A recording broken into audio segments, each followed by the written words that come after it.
ABC Sports, the network of the 1987 World Series.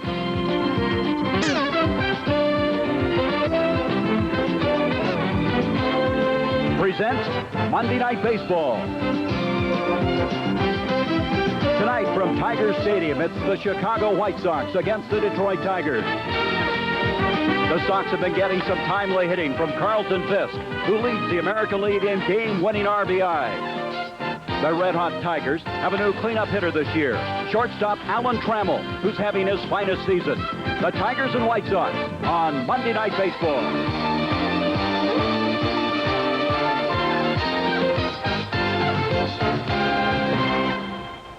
And we welcome you to Tiger Stadium, the home of the hottest baseball team in the major leagues, the Detroit Tigers. Pennant fever has hit here in the Motor City. Tiger mania as the Tigers really rolling along.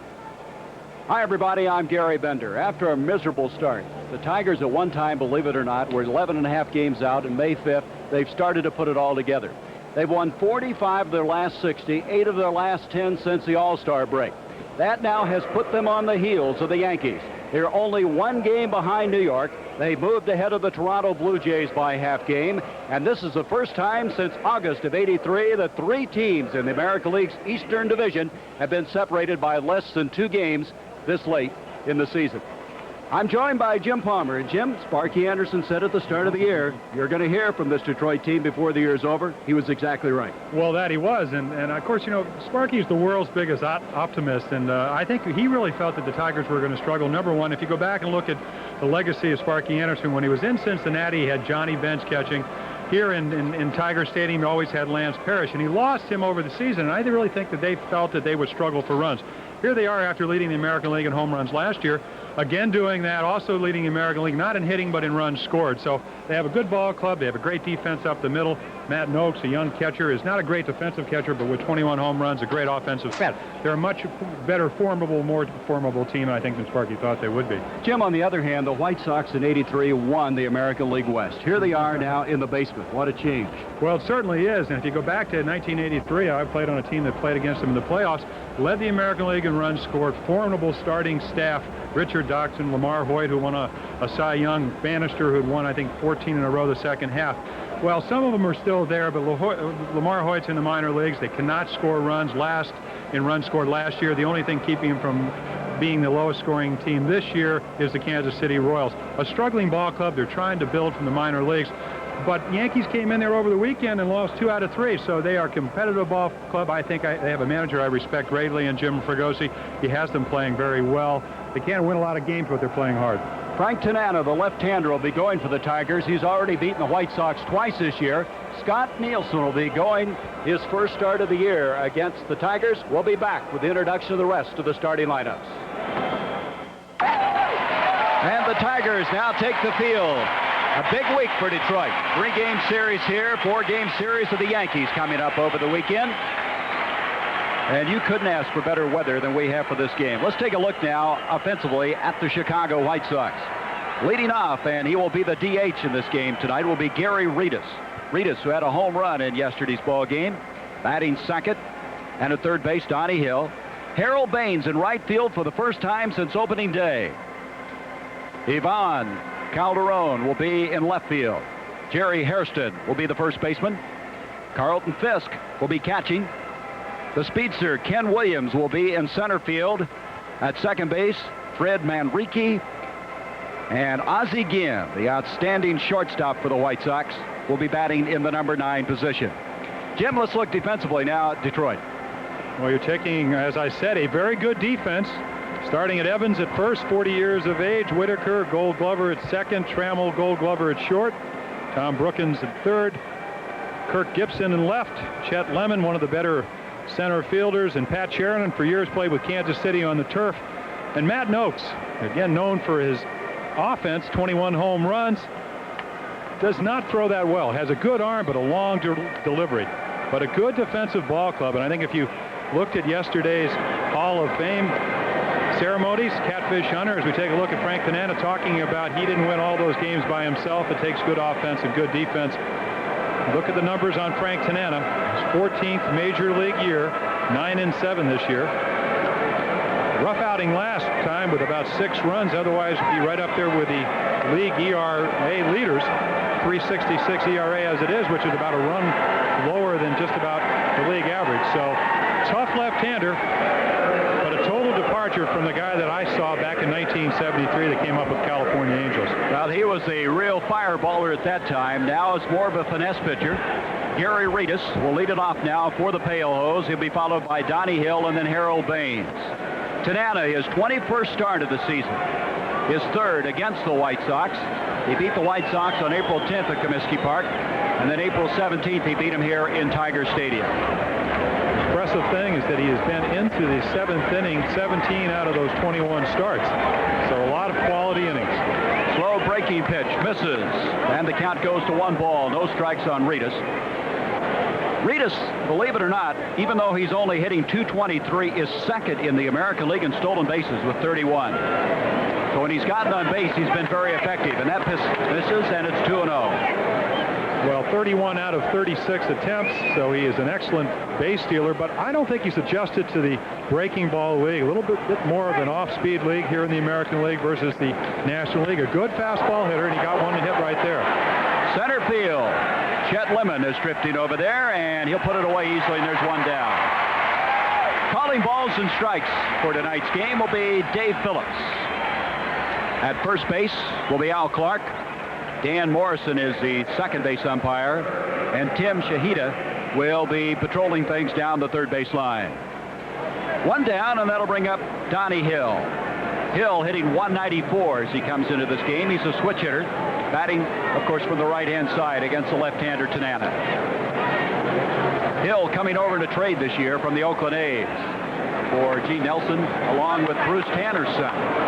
So many of the things that the White Sox had to do to try to make them an improved ball club is because of really past players that perform well not being able to perform.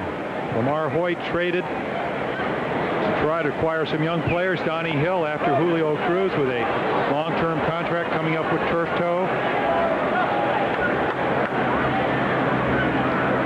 So the count now, 2 balls, no strikes on Hill.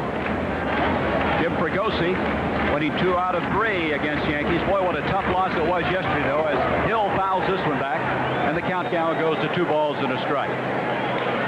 They had a perfect game going in Comiskey Park. Richard Dotson, 7 1/3 innings, eventually losing that game, but they said there was electricity in Chicago yesterday during that particular game.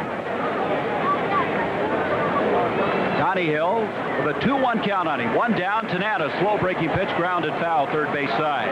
So I mentioned Hill coming over the trade for G. Nelson and Bruce Tanner, who is Chuck Tanner's son. I think I got him reversed, but G. Nelson's been a very fine reliever for Oakland, and this guy has been pressed into service at second base as well as third base this year. Well, great throwing arm, but a lifetime .283 hitter. He's hitting 190 something, so having an off year and it makes the trade look a lot worse than it really may turn out to be.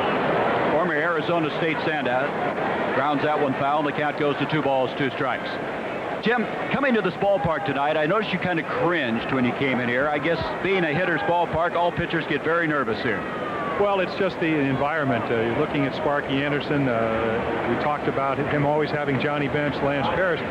He's always had good hitting ball clubs, and when you walk into this park, it used to be all green, now it's all blue.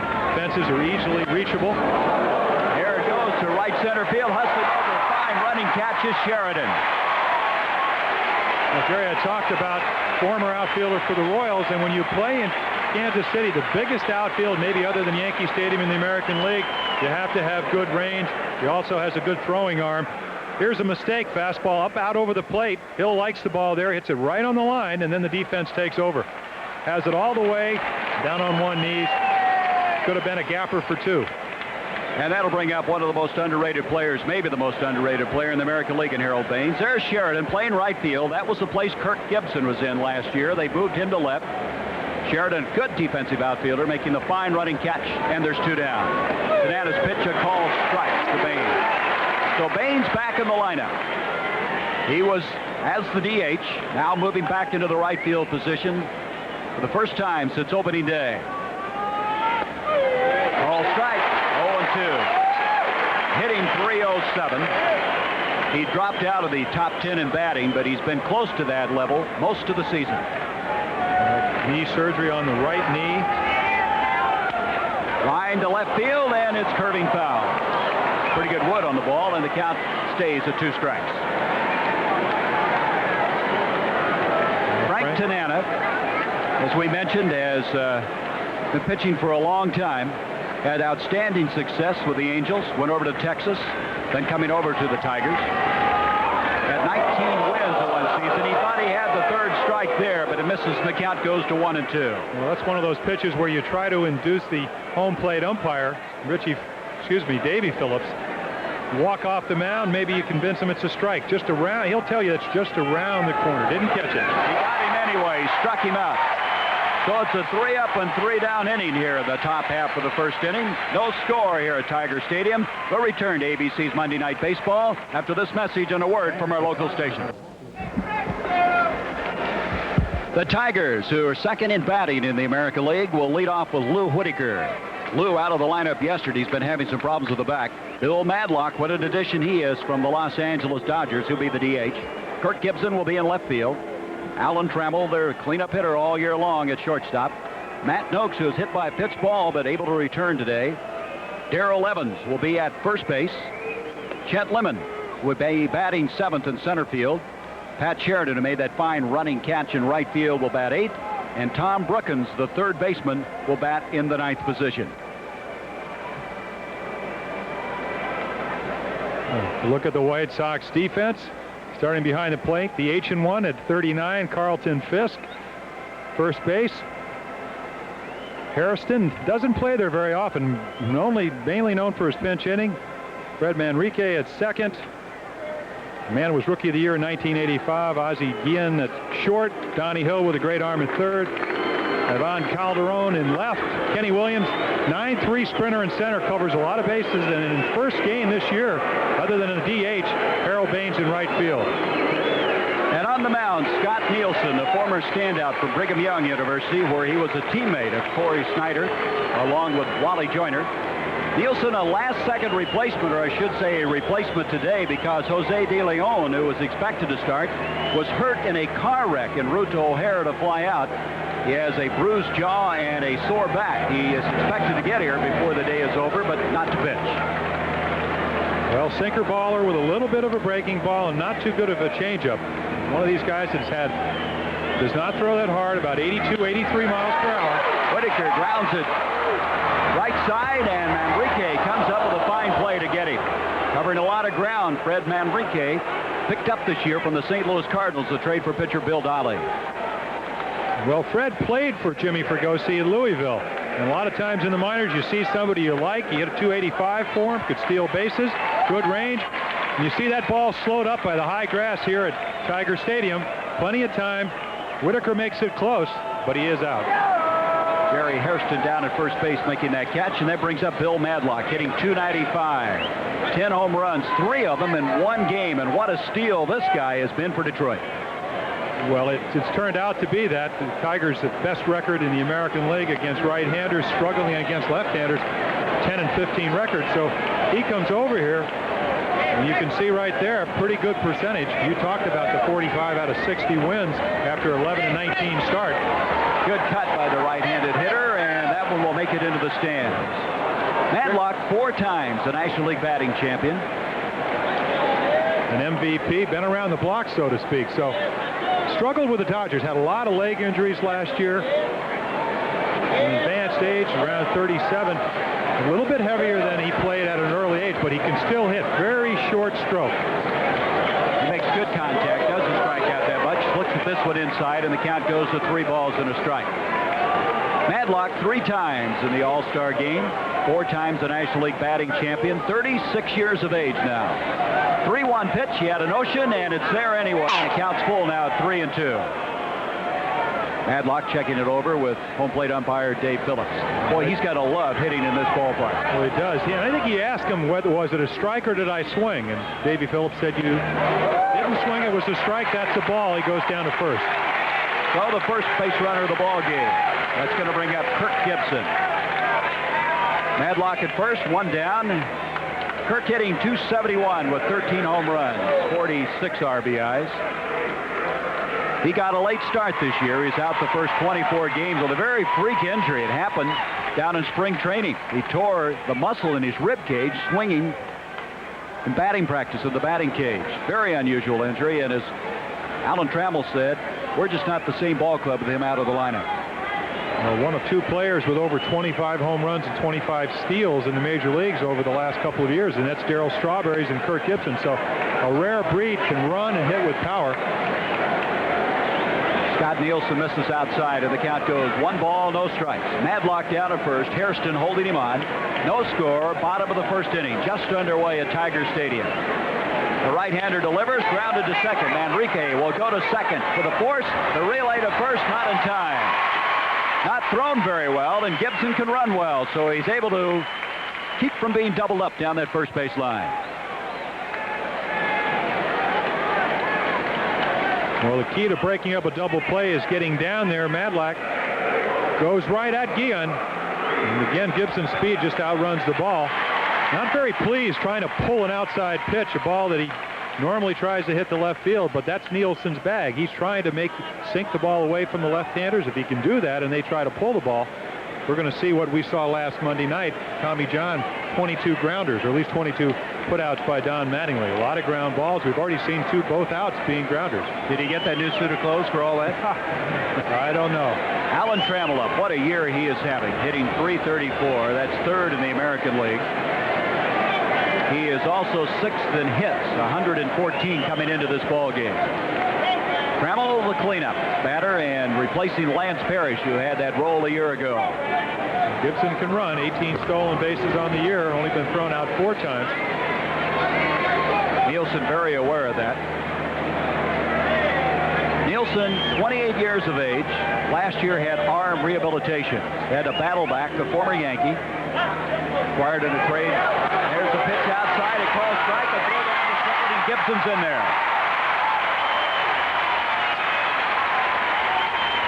It's impressive to me, a guy as big as Gibson can run like that. Well, he's 6'3", 215. This is a parallel to Bo Jackson. Well, I pitched against Gibson again, an excellent jump. Nielsen 6'3", takes a long time to get rid of it. Doesn't matter what kind of throw Fisk makes. It's a little bit up the line, a little bit up, but Gibson in easily.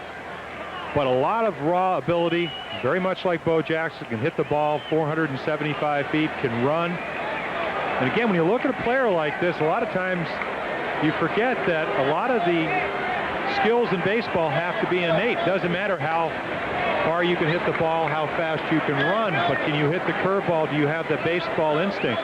It's taken Gibson a while to learn those. Bo Jackson has a long way to go. You can see Trammell's been in that cleanup position every game. 1-1 the count on him. Nielsen's pitch grounded to second. Manrique down with a glove. He'll go to first, and that'll get him out of the inning. No runs, no hits, no errors, and 1 left. We'll return to ABC's Monday Night Baseball after this message and a word from our local stations. 1987 Tiger yearbook.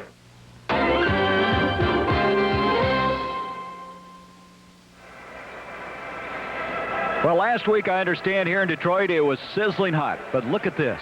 Outstanding weather for baseball. 83 degrees. Wind really of no factor. Of course, I think all pitchers that come in here think the wind's always blowing out. And the humidity, look at that. That might be a record, 26%, the middle or the last part of July. Well, they said it was in the 90s last week, 90, 95 with humidity to match.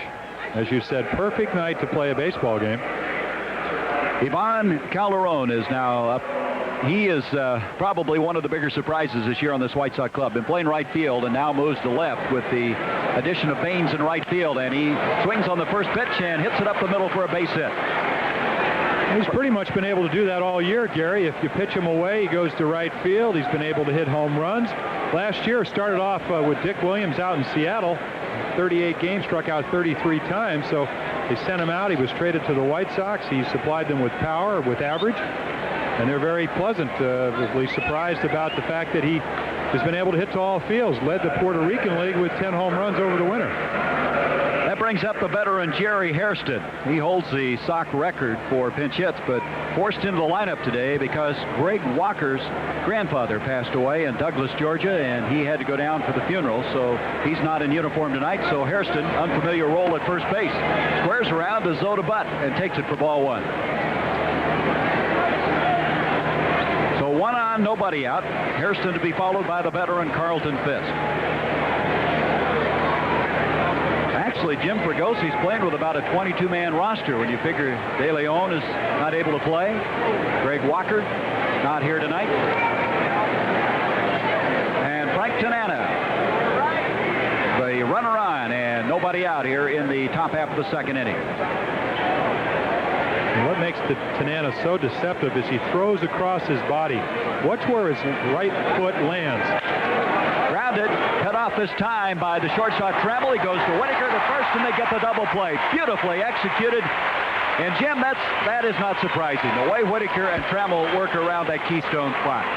You can see across his body, he delivers the ball. And Hairston, trying to hit it up the middle, does that. But this is where defense counts. Trammell playing up the middle. Hairston not a pull hitter. And when the ball's hit that hard, and you got Lou Whitaker at the other end of the receiving end of a double play, you know you're going to turn two, and they did.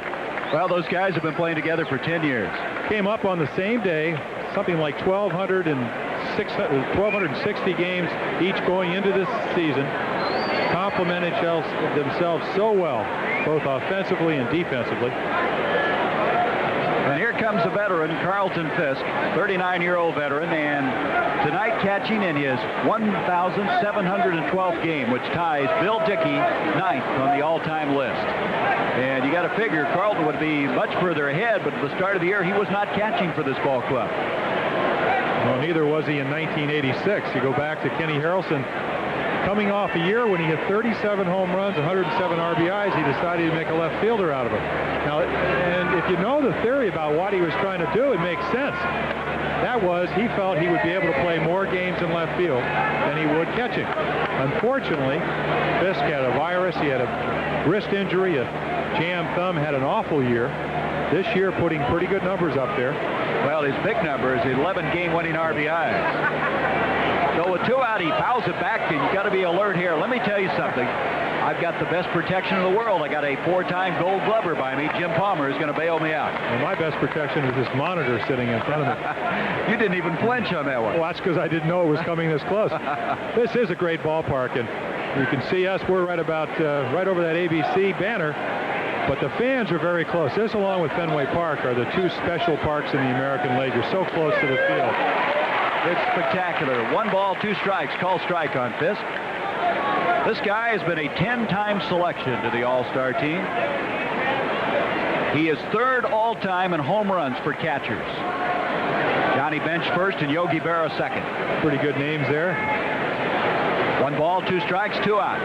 A double play, erasing the leadoff single to start this inning. That's low, and the count goes to 2-2. The thing about Tanana is that he only really has 3 pitches. The curveball, an excellent changeup, and a fastball. The same pitches he had back in 1973 and 1974, where he struck out over 260 batters. But he'll throw them anytime. You can never, ever, 3-2, whatever, look for any particular pitch. Here's the 2-2 to Fisk, and this one comes straight back. Well, Tanana is 34 years of age. He is a Detroit native. He was born here and went to Catholic Central High School. He's an all-state baseball and basketball player. Fisk now with a 2-2 count on him. Tanana, flamethrower to a finesse pitcher, and I got a lot of credit. Got to give him a lot of credit for making that adjustment.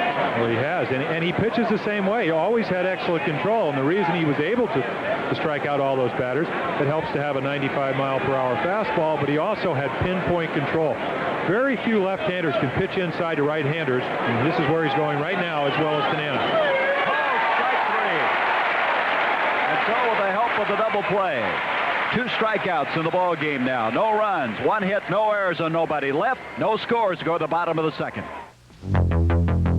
Tigers fans have to be happy with what's going on in Toronto right now. The Red Sox and the Jays in the second inning. Mike Greenwell for Boston with 2 men on.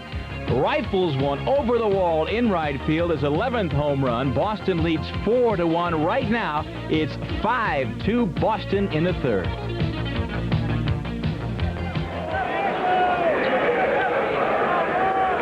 Corey, thank you for that update. Matt Noakes is having a sensational year. Under ordinary circumstances, he'd probably be Rookie of the Year, except there's a guy by the name of Mark McGwire. That doesn't bother me at all. He's a great guy and a great player. He's my friend, and I just hope the best for him. You look at this guy, he's on course to, along with McGwire, break the American League rookie record for home runs as he lines that one to left field for a base hit. And Noakes, the estimation of Sparky Anderson, Jim, is a very, very smart hitter. Boy, you don't fool him on the same pitch twice. Well, he said he learns very quickly, and right there you can learn by sitting on the bench. And if he has been watching Scott Nielsen, he's realized that he's turning the ball over, trying to go away from him. He did do that, and where did Noakes go? To left field with him. There's a tendency, Gary, as you said, when you walk in this ballpark, just like you do in Fenway Park or any home run ballpark, and there's so many in the American League, is to try to become a pull hitter. Noakes can pull, but only when it really counts and when he gets a pitch to his liking. So that's the Tigers' first hit of the ball game, and Darrell Evans is up. Evans with 20 home runs, 56 RBIs. Pitch outside from Nielsen. The count goes to 1 ball, no strikes. To further elaborate on the performance by Noakes, Al Rosen has the American League record for rookie home runs. That was 37. He set that in 1950 with the Cleveland Indians. McGwire's 1 away from tying it. Noakes comes in here with 21 home runs. That shows you what young talent has been coming into this league the last 2 years. Well, Pete Rose made a nice statement, though. He said, I doubt if McGwire will hit 50. He says, I hope he does because it's one of the records I don't hold. But he said he feels that baseball will adjust. 2-0 pitch to Evans, and he gets a piece of it and fouls it back. As will the American League to Matt Noakes. They are going to pitch him away, and if he hits the ball to left field like he just did, he'll keep his average over 300. You're going to get the 2-0 pitches like Darrell Evans just got, the balls you can drive. And that's how Evans, 29 home runs last year, 40 the year before, was able to hit home runs at age 40. Looks at this one low, and the count goes to 3-1. Good eye, discipline. Go back to 1973, where he hit 40 home runs at Atlanta. 41 home runs a year. Davey Johnson hit 43. And that was the year Aaron had only 40, as I remember, right? He had a bad year. Fly ball, center field, hit very high. Going back is Ken Williams, the center fielder, and he'll put it away. He just got under that one. And retreating back to first base is Matt Noakes. 1 down, and that'll bring up Chet Lemon. A little disappointed, but again, you got to give Nielsen some credit. You get behind 3-1, you have a legitimate home run hitter. Second to only Mike Schmidt in the major leagues the last 2 years as far as the quantity of home runs. You make a good pitch, and instead of a home run down the right field line, a fly ball to center field. But I'll bet you in Tiger Stadium, you kind of peek over your shoulder when they're hit that high, even at that particular point. It's a nervous situation. You're pitching here in Tiger Stadium. Chet Lemon is up. Boy, he's been hitting the ball. This is grounded to short. Guillen will go to second for the force. The relay to first in a beautiful twin killing. Both teams now with double plays. No runs on 1 hit, no errors, and nobody left. We've played 2 at Tiger Stadium. There's no score. A look from center field here at Tiger Stadium. Gary Bender along with Jim Palmer. We've played 2 innings, no score. Frank Tanana against Scott Nielsen, as leading off will be Ken Williams. He'll be followed by Fred Manrique and then Ozzie Guillen. Ken Williams. I don't know if a lot of people realize what an athlete this guy is. He was an outstanding football player at Stanford. He was running kickoffs and punt returns for the Stanford Cardinal the year that John Elway was the quarterback. Played 1 year, freshman year, and then went into baseball. He doesn't have world-class speed, but he's close to it. 9'3". Well, is that? I don't know. Maybe that is world-class. Well, in the baseball world, it sure is. Grounded foul, third base side. But you always hear about these 9'3", 9'2" guys. There's not a lot of them. But well, maybe we ought to root for a gapper and see how quick he is. I know he's awfully strong. I watched him take batting practice, and batting practice, of course, is not the game. Because Frank Tanana is not pitching batting practice, changing speeds, throwing that looping curveball, running the ball in on you and running it away. But what Jim Fregosi likes about him is he's got a great throwing arm. He can hit the ball out anywhere. So what they want him to do is hit the ball right back at Tanana. Make him stay on the ball. 1-1 pitch, and he swings through that one. The count goes 1-2. They thought this guy might be in AAA this year, but they moved him up, and he's steadily improved. Way behind on that pitch. And also out of the strike zone, and that's something a young hitter has to learn, discipline. 1-2, grounded third base side. Brookins will come up throwing to Darrell Evans, and they get the leadoff man. This reminder, beginning at 4 o'clock Eastern tomorrow, we'll have highlights of the U.S. Women's Open from Plainfield Country Club. An 18-hole playoff tomorrow. We have a 3-way tie. Joanne Carner, who has won this already 2 times. Laurie Davies from Great Britain. She can hit the ball further than you and I, Jim Palmer, easily. And Okamoto from Japan. 4 o'clock Eastern. They had a rain out, and then they ended up with the deadlock. Carner was leading by 1 stroke going into 18. She bogeyed 18 and ended up in the 18-hole playoff. Can Davies hit the ball a long ways? Did you see that? Slow curve. In your hometown, anybody can hit the ball 300 yards in Phoenix. Sure. If you have ability. If you have ability. Just finding is the problem. 1 down with Manrique hitting .219. He's playing now. A lot of second base coming over from the Cardinals, and they feel he, along with Guillen, can play a double play as well as anybody. They're very high on him defensively. Well, it's nice to have a good AAA year and then have the manager that is your manager in AAA get a big league job, as Jim Fregosi did. Find yourself in the big leagues. Went to contact lenses. He wears glasses. He's worn them all year 4 days ago, and he said he is seeing the ball better. Well, he didn't see that one very well. It's 2-1. Another guy is Donnie Hill. He's been having all kinds of problems with his eyes, playing third base today for the White Sox. Puts his contacts in just before the start of the game, and he swings through that one, and he struck him out. He held on the foul tip. Nope, he didn't, and the count goes to 2-2. A curveball. Try to stay back, and you just can't stay back, and you're just out on your front foot, and you reach for it. There he got him. Manrique going down, and that is the 3rd strikeout in the ball game for Frank Tanana. So there's more than one way to strike out a batter. You can do it without the hard, high heat that this guy has thrown in his previous career. Well, this is Frank Tanana of really 14 years ago, except that it's maybe 12 or 13 miles per hour slower. Same control, same great curveball, same good changeup. In and out. Ozzie Guillen is up, hitting .294. He's been in the leadoff position a lot this year for the White Sox. They love this guy's enthusiasm. He's very exuberant out there, and he can pick them with the best at shortstop. Slow breaking pitch, line to short, and Trammell will put it away, and it's a 3-up and 3-down inning. No runs, no hits, no errors, and nobody left on. We go now to the bottom of the 3rd inning. Still no score at Tiger Stadium. This is Corey McFerrin in New York. A painful moment in the Dodgers-Giants game. Bottom of 1. John Shelby, the batter. Kelly Downs, the pitcher. Line drive off Downs' arm. Can't find the baseball. Pedro Guerrero scores. Downs forced to leave the game. The severity of the injury to his pitching arm not yet known. L.A. leads 3-1. Joe Price, the new pitcher. Back to Gary and Jim in Detroit. Jim, I would assume you've had a couple of those come back at you like that. Oh, yes. When that happens is you're trying to pitch somebody away and they're trying to pull the ball, and the result is a line drive right back at you. But you see those because the ball's out over the plate, and you see the ball come off the bat. The most difficult ball to really react to is the ball in, but you think the hitter's going to pull and he insides it out. You don't see it. It comes out of the uniform, and sometimes you really get hit hard with it. Pat Sheridan leading things off, grounds it foul. Count goes to 2 strikes.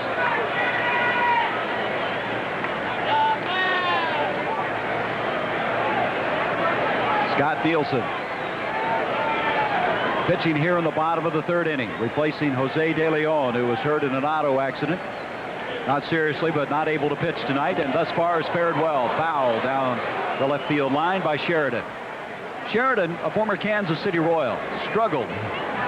He has come over here, worked with Harry Walker, who is now the baseball coach at the University of Alabama, Birmingham, and worked on hitting the ball up the middle. That's really helped him. Well, Harry the Hat always wanted you to hit the ball, hit down at the ball, hit the ball the other way. More of a front foot hitter.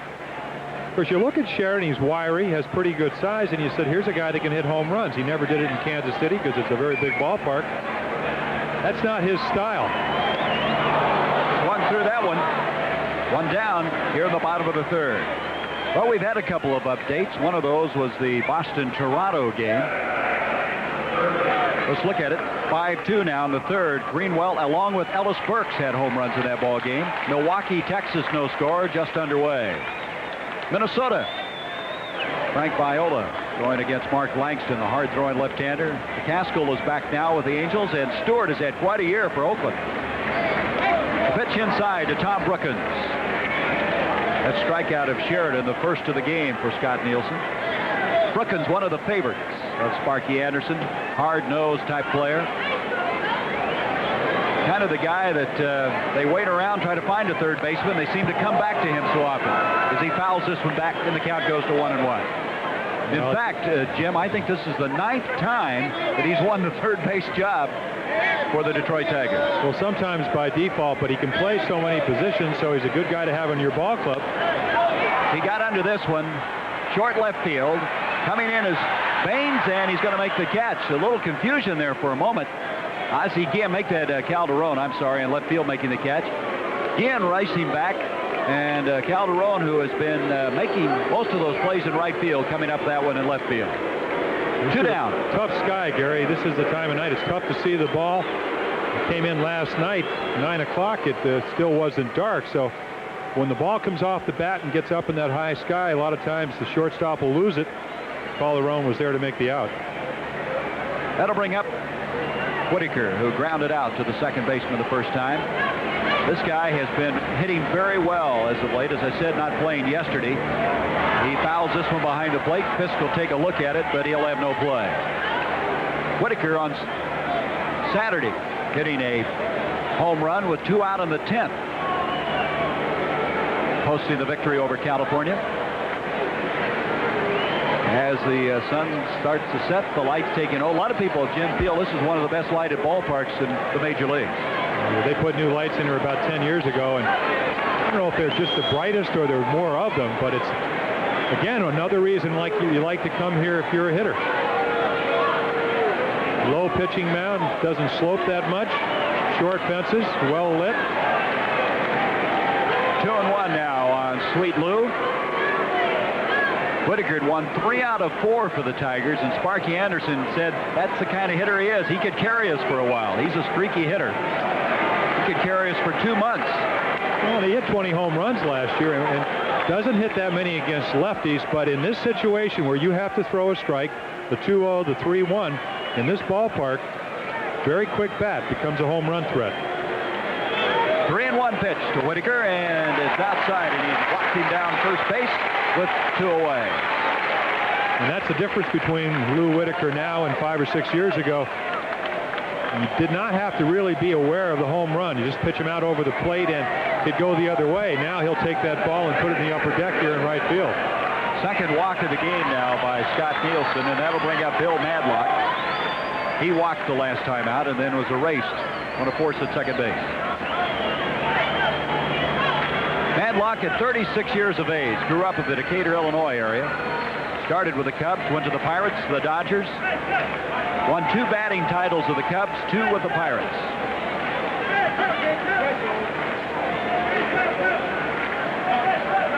One ball, no strike on this right-handed hitter. Tigers have the best record in baseball against right-handed pitchers. They've had a tough time, though, with the left-handers. And that's basically because you have Gibson, you have Whitaker, you have Noakes that are neutralized by left-handed pitching. Inside to Bill, and the count goes to 2-0. Their record against right-handers is almost 66%. They've won 46 and lost 24. Against left-handers, they're 15 and 25.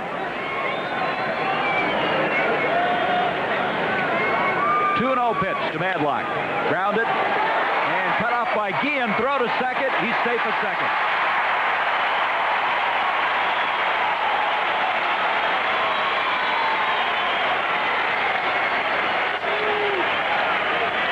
Well, Guillen, rookie of the year, 12 errors. years, his first year, 22 last year, known for his glove, even though he's having a good year with a bat, as far as you can go, and this is where Whitaker's speed helps. Makes the play, but not in time.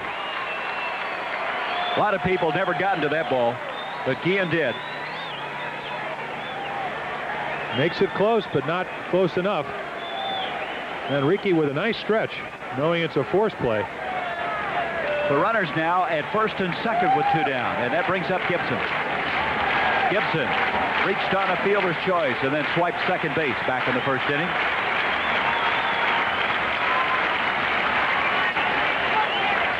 So Scott Nielsen in a jam with 2 down, and it's fouled. 1 strike on Gibson. I talked to Kirk before the game about Bo Jackson. I said, what would you say to Bo Jackson if you're going to make that transition from baseball to football? He said, one thing I'd say is don't tell anybody it's going to be a hobby. And that's been picked up quite a bit.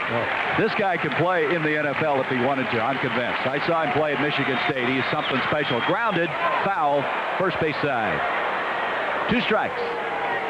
But not at this stage of his career, most likely. I don't think at 30 years of age he's going to try it. In fact, I asked him that. He said, nope, I'm happy here. I love playing near to my hometown. But when he was at Michigan State, he had 112 catches going for 24 touchdowns. Drafted by the Cardinals. And they made a concerted effort to try to get him in a uniform. Could not.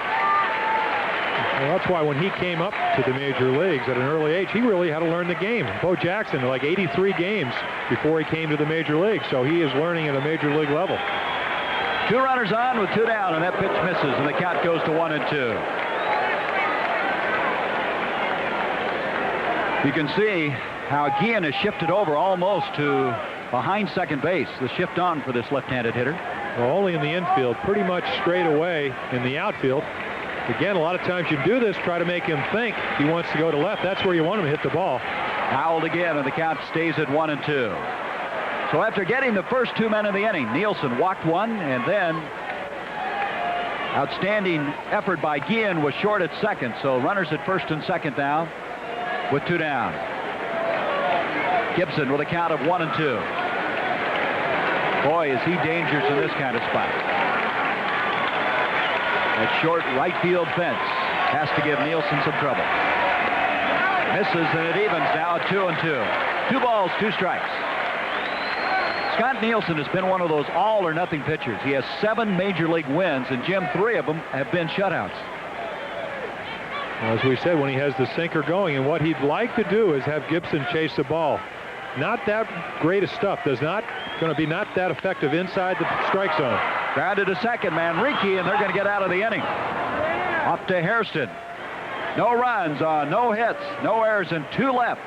We have now played 3. Still, we're scoreless.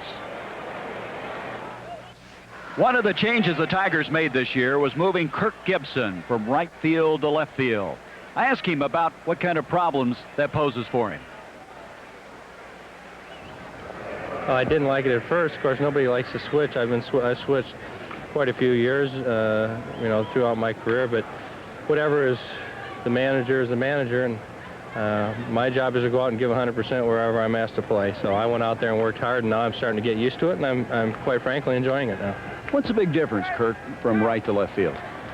Well, the difference basically is just the way the ball is going to come off the bat, the way it's going to hook, the way it's going to tail. And in left field, it's just the exact opposite of what it is in right field. And there's a lot more area for me to cover over there in Tiger Stadium. It's the short fence in right field, and it's a little deeper in left field. And just have to learn where to play, different depths, and learn how to cheat in a whole different place. Well, he's learned to cheat very well. He's played it very effectively. Gary Reedus leading things off now for the White Sox here in the top of the 4th. He flied to center field the first time. 1-1 the count on him. As Tanana has one grounded by the mound, and Whitaker will come up throwing, and there's 1 up and 1 down. Getting back to Kirk Gibson. There's some advantages, Jim, being left-handed in left field. I saw him make a catch in the series against California where only a left-hander could have gotten to the foul line and made that grab. Well, again, he's very much like Kenny Williams, the center fielder for the White Sox. He, early in an infancy here at the Major Leagues, would literally outrun balls.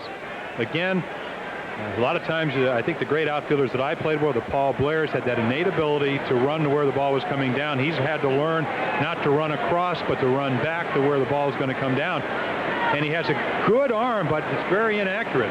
Of all Major League outfielders with he's played 700 games. He's only had like 15 assists coming into this year. The only guy that with less assists is Don Baylor, who hurt his arm as a high school football player. So he really has a good arm, but has never used it to the best of his advantage. And I think Sparky just felt that maybe left field would be a better position. And he's got him in a very good position.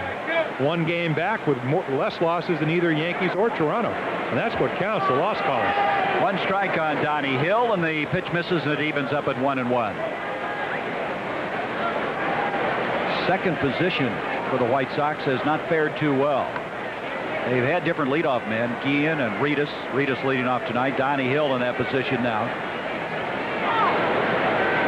One ball, one strike on Hill, and he hit this one deep to left. Gibson going back, and that one is out of here. Home run for Donnie Hill. Only his 4th of the year. Exactly the number that he hit last year. Change up in the strike zone. As we said, you make a mistake here, it can hurt you. But again, it is not a crisis situation. It's only a solo home run. If you're going to throw him, that's the way you want to throw him. Good swing, ball about thigh high. Great extension by Hill, and as you said, has had eye trouble all year and has not been the hitter they traded for. Harold Baines is up, a call strike. So Donnie Hill must have seen that graphic we put up just before the home run. He took exception to it. Not a productive second position, but he hit his 4th home run, 21st RBI, and Baines way out of hit on that one, and it's 0-2. Baines with 16 home runs. He's the all-time leading home run hitter for the Chicago White Sox. Look at this. This doesn't look very good, Jim. Well, again, across the body, the big curveball. Excuse me. Baines can hit left-handers. Grounds this one foul, and the count will stay at 2 strikes. You know, the interesting thing to me, Jim, is Harold Baines is the all-time leading White Sox home run hitter. He just passed Bill Melton on Wednesday at his 155th. You'd think in all the years of the White Sox that somebody would have hit a lot more home runs than that. Well, if I think back, and of course, when I was a kid in high school, I think back to 59 White Sox, and they were known for their speeds. Aparicio, Fox, not a home run. Skowron, of course, might have been with the Yankees then, eventually went with him. Dick Allen went over there, but did not play that many years. They've always been a team that's been accentuated with pitching and defense. Well, that 59 team was something. Jungle Jim Rivera. Was Minoso on that team? Did he come after that? I believe so. And then Jim Landis in center. Aparicio, Fox, you mentioned those. Al Lopez, the manager. Yeah. Sherm Lawler was the catcher. Our producer, Peter Lasser, says that was before his time. He's not that young, is he? Doesn't look that young, but he is. Well, working with us would do that too. 1 ball, 2 strikes, and 1 out. 1-0, the score on the home run by Donnie Hill with 1 down here in the top of the 4th inning. Most likely Baines with 5 consecutive over 20 home run years, and with 16 looks like he's headed towards his 6th. Boy, he took something off that pitch, and Baines hit it up and off his back. That might have smarted a little bit. But there's Tanana again, Jim, at the best. Just changing speeds, really getting you out on that front foot. Well, he showed you the fastball enough where he's established it. So with 2 strikes, you're trying to protect the plate. You're looking for the ball. And again, you can have a curveball and just a fastball and a changeup, but you can throw at different speeds, and you can drop down a little bit. There's a fastball right down the middle of the plate, and he takes it for strike 3. Never even offered. That is the 4th strikeout in the ball game for Tanana, and Calderon will come up, who singled back in the 2nd inning. Talk about setting up your pitches. I mean, that ball was down the middle. Of course, Baines, I mean, once you establish a curveball, I mean, it just makes the fastball that much quicker. And we talked about 95 miles per hour back in the early 70s. I know we have a radar gun. It'd be interesting to see how hard Tanana's throwing the night, but I would say it's probably somewhere around 83, 84 miles per hour. But to drop that curveball off and the fastball looks about 90. By basis of comparison, 1 strike to Calderon, strike 2 call, and Tanana now is really picking at the corner. I saw a game in Baltimore yesterday. Charlie Liebrandt stopped an 11-game Oriole win streak. 2-hitter, perfect game through 5. Hit, I think, in the 6th inning by Gerhardt, and then in the 9th on the edges, and that's where Tanana is tonight. Grounded foul by Ivan. Sparky Anderson, George Lee Anderson, the Dean of Managers in the American League. And talking about Frank Tanana, Sparky said what he has done, he has tried to get him to repeat his pitches. In other words, show a batter a couple of curveballs, a couple of fastballs. Don't go from one pitch to another. Jim, he was calling the pitches for a long time when Noakes was behind the plate, but I guess he's turned that back over to him. Well, it depends who's pitching. A guy like Tanana, who's been pitching in his 14th year, he just says shake off. When you have a younger pitcher, some of their middle relievers like King and Henneman, Noakes just looks over. Sparky will change signs. He goes to his face 3 or 4 different pats, means different pitches. He'll change the signs 3 or 4 different times during a ball game. 1 and 2, and he comes inside, and the count goes to 2 balls, 2 strikes. And way inside, and let's see where he goes now. 2 and 2. He's run him off the plate. We've seen this year where you've had a lot of hits, batsmen, people throwing at each other. Now that was a purpose pitch. Let's see what happens now. 2 and 2, and you called it. This one goes to the backstop, and the count's full. Well, you had that one ticketed all the way. You must be inside Tanana's head, the 34-year veteran. Actually, what I'm doing is what everybody can do at home. You just watch the catcher. And when you watch a catcher like Noakes or any catcher, if he moves and the pitcher is throwing the ball with good stuff where he's moving to, you're going to be successful more times than not. Grounded back to the mound. Tanana will go to first base. That'll retire the side. So there's 1 run on 1 hit, no errors, and nobody left. The White Sox, on the home run by Donnie Hill, have taken a 1-0 lead. Well, Donnie Hill, the difference in this ball game, you expect the Tigers to have the long ball, but here's the White Sox with just the long as we ball. called it. Home run hitting ballpark. We're in the 4th inning. It's 1-0. I thought, with Jose De Leon, who in the car wreck, who was the best 5 and 9 pitcher, you'd expect this type of ball game. But Nielsen, supposedly off and on type of games, pitching extremely well. And the Tigers, as we said, leading the American League in home runs and runs scored, aren't on the board. But it's early. Well, Scott Nielsen is one of those guys, though. When he's on, he's on. And right now, he has a 1-0 lead.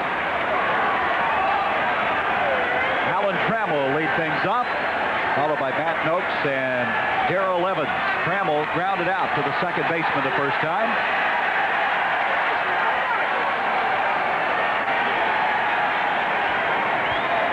'28-year-old right-hander Nielsen delivers the good. Trammell hits it deep to left, going back Calderon, and the ball is caught. Oh, what a catch! Well, I talked about in the opening. They are not a good ball club, but they are playing with great intensity. The Yankees go into Chicago, 3-game series. They lose 2 of them. I saw this one time before, Paul Blair for the final out. There is a ridge on top of that scoreboard. Right here, Calderon thinks the ball is gone. Then he jumps. Scales the fence in the webbing. Unbelievable. I thought he went up too early and he wasn't going to have any chance. You can see the ridge he's standing on. Oh, what a I used to practice that in batting practice out here. Is that right? But I never caught one. 1 down. So it looked like the Tigers were going to tie it up. Matt Noakes coming down. Calderon just nonchalantly checking to see if the glove's still in one piece. You know, earlier this year, Darrell Boston made a great catch for the White Sox in left field. They've got some guys that can cover ground out there. Noakes grounds it to second base. Enrique will go to Hairston. There's 2 up and 2 down. Well, we saw what Calderon did. What about Scott Nielsen, his reaction to this blow? Well, if you look out at that power alley, it's only 365. So to hit a home run in that area, it's got to go about 360 feet. And right here, he's concerned. I think that's putting it mildly. 2 down, and Darrell Evans, who flied to center the first time up. Well, that was some catch. You can see why Fergosi's so excited about his outfit. He's got Baines back. He's got Williams at center, Calderon, and also Darryl Boston. He has some guys who can get the ball out in that outfield. Well, what the White Sox are trying to do, and it's not really helping them immediately as you look at Evans over the last couple of years. 29 last year, 40 the year before. Well, he hit his 20th home run last weekend. That's the 9th time in 19 years he's hit at least 20. There's Bell tied with him. Barfield, boy, what an outfield Toronto has. Barfield hit a home run tonight, by the way. But going back, they are trying to rebuild the Chicago ball club in the minor leagues, so immediate help is really not on the way. They've tried to make some stopgap trades. We saw Donnie Hill, a trade where they gave up Gene Nelson, pretty good pitcher that's helped Oakland, to try to get a guy that can play second and third. He's the difference in this game right now. 2 balls to strike. Evans grounded right side. Manrique comes up with it, and he's covered a lot of ground out there. So it's 3 up and 3 down. 1-0. The White Sox with the lead after 4. We'll return to ABC's Monday Night Baseball after this message and news headlines from our local stations.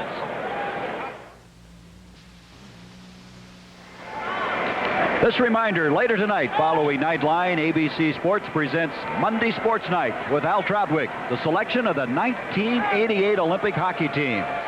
Dave Peterson, the coach who made the selections, will appear on the show. Also a special look at the Special Olympics, plus guests George Brett, Jackie Joyner-Kersey, and more. All follows Nightline tonight on ABC Sports. Mike Aruzzioni, the 1980 U.S. Olympic hockey captain, will also be on the show tonight when they announce the Olympic hockey team. So all of that will be coming your way later from Calgary right here on ABC, the Winter Olympics. Leading things off now will be Jerry Hairston. He hit into a double play back in the 2nd inning. He'll be followed by Carlton Fisk and Ken Williams. 1-0 Chicago on a Donnie Hill home run in the 4th inning. Almost duplicated by Trammell, except Calderon had other ideas and made a remarkable catch, scaling the left field wall. 1 ball, 1 strike, and the count goes to 2-1. Hairston has been around a long time in this league. Outstanding pinch hitter for so many years. Fouls this one back, and the count goes to 2-2. 35 years of age. In 1985, he was named the American League's best pinch hitter in a poll that was conducted by the managers. Well, being a switch hitter, he can do so many things for you. Of course, the guy he's replacing, Greg Walker, with 19 home runs, is sorely missed. Yes, he is. And there's a called 3rd strike.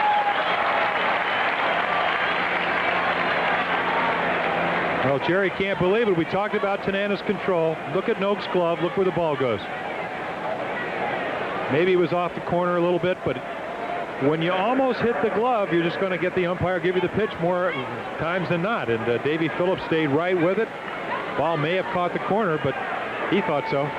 That's a 5th strikeout for Tanana.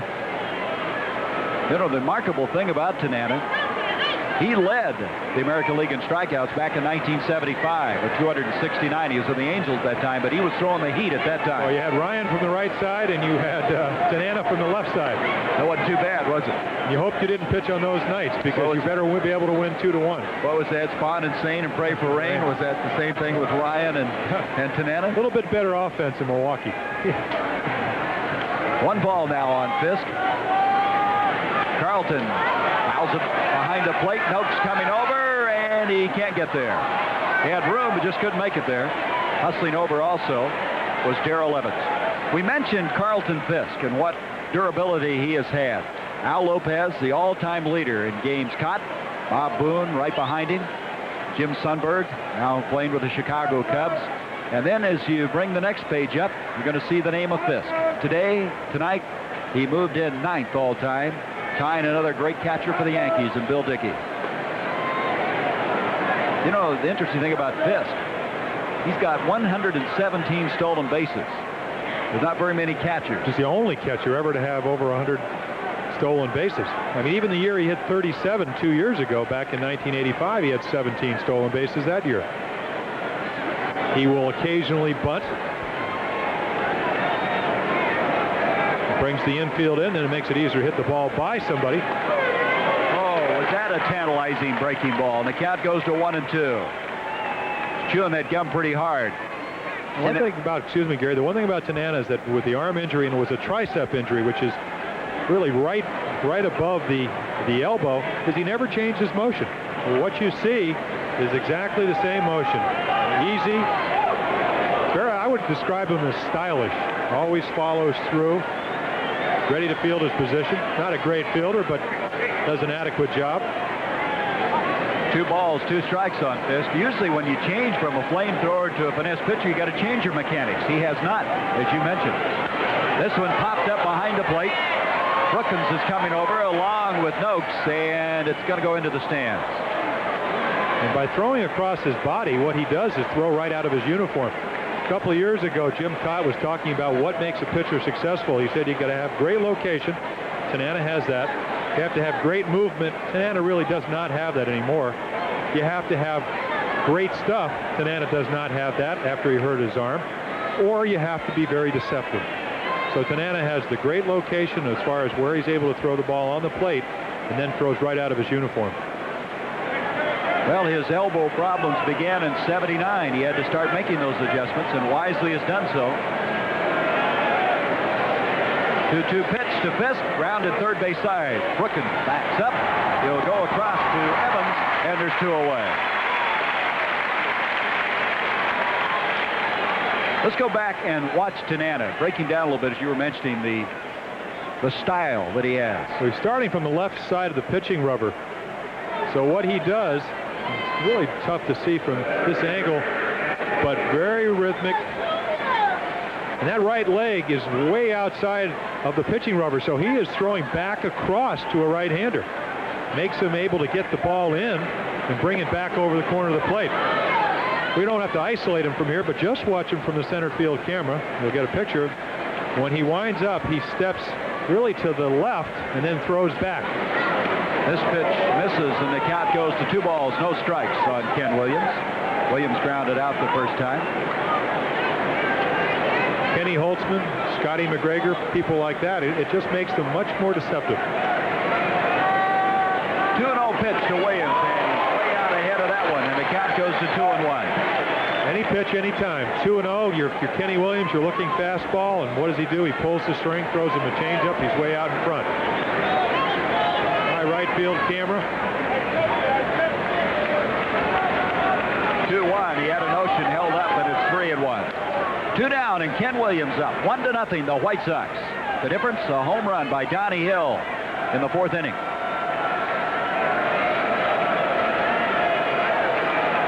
3-1 pitch. Foul behind first base. Hustling over is Evans, and he'll make the catch. And so Tanana shuts them down in order. 1, 2, 3. We go now, the bottom of the 5th inning. It's still 1-0 Chicago. Off for the Detroit Tigers. Tigers trailing 1-0 against Scott Nielsen. First time up, Chet Lemon hit into the double play. Back in the 2nd inning. Nielsen's pitch misses.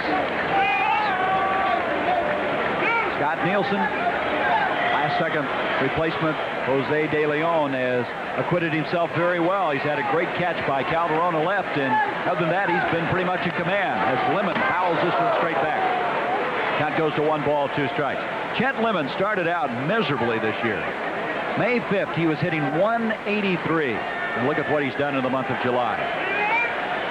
Well, coming off last year, a disappointing year at 251 with 12 home runs, already has hit more home runs. Had a hamstring pull that bothered him most of last year. I think that's one of the reasons Sparky was so pessimistic about their offensive chances.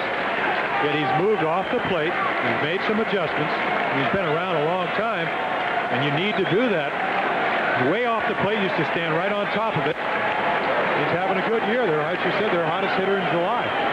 2 balls, 2 strikes on the 32-year-old right-handed hitter. 1-0 Chicago.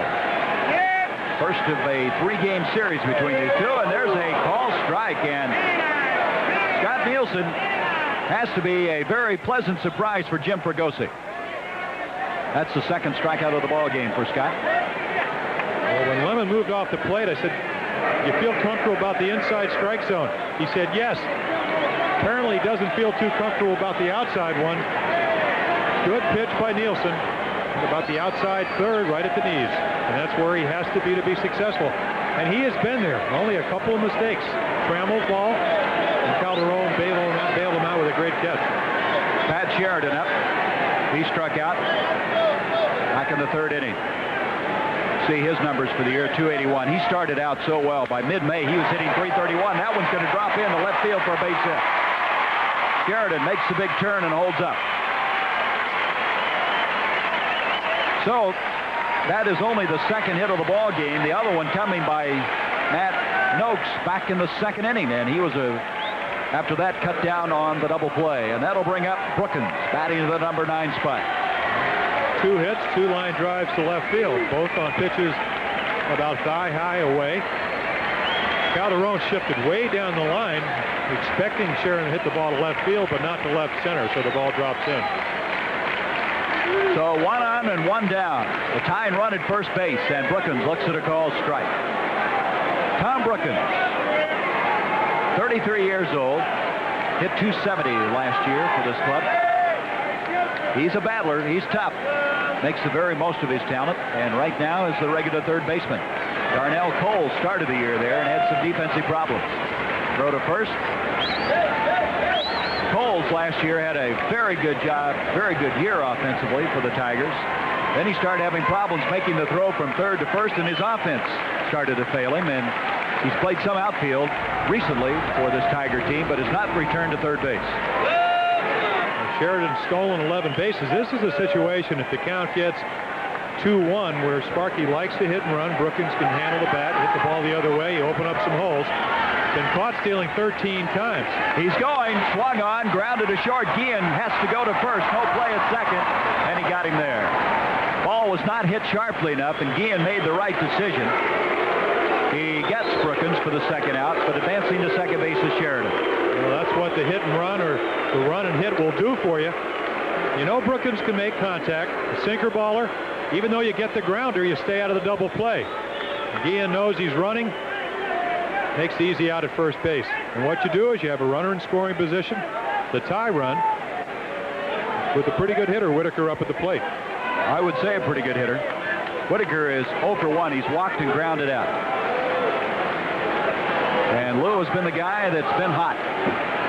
Did not play this year in the All-Star game because of some leg problems he had, even though he had the opportunity. There's that fly ball right field, hustling back over, and the catch is going to be made by Harold Baines, and they're out of the inning. No runs on 1 hit, no errors. There was 1 runner left on the base path. We have played 5 at Tiger Stadium. The White Sox 1, the Tigers nothing. We'll return to ABC's Monday Night Baseball after this word from our local stations.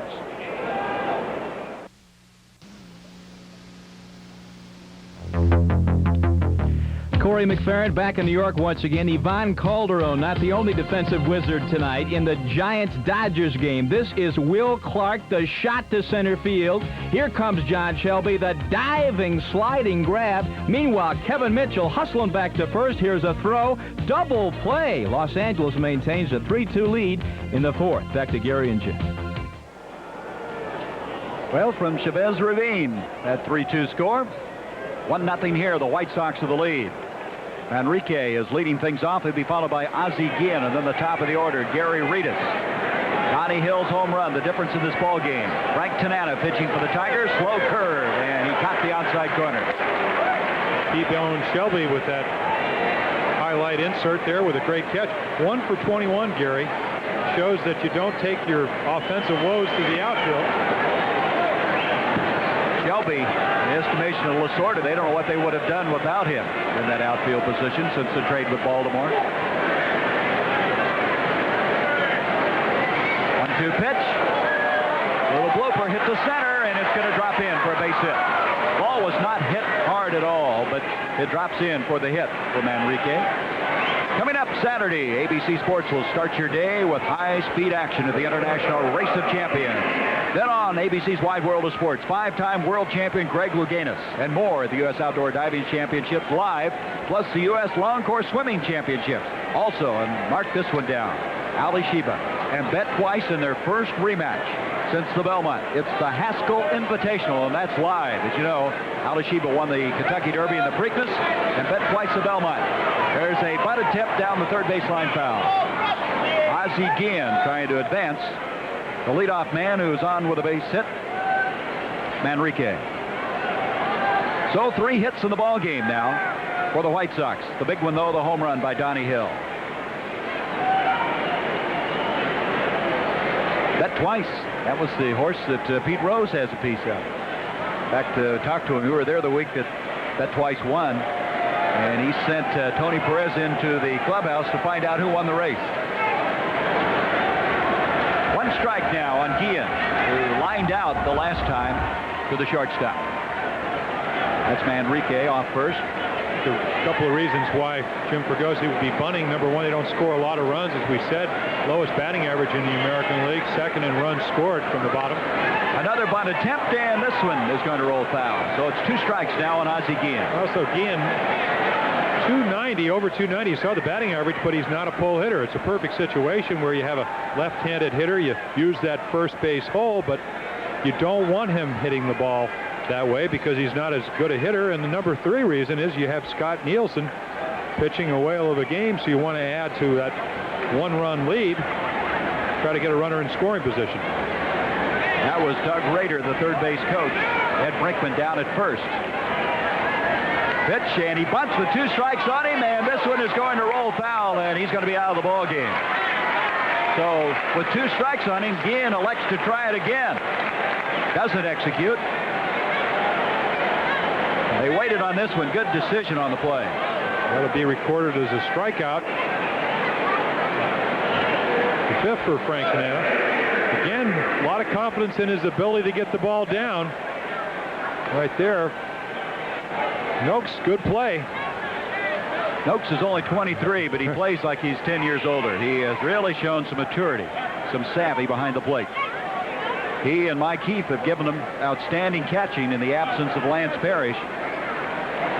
1 down now. Manrique still at first, and a slow, tantalizing breaking pitch that misses for 1-0.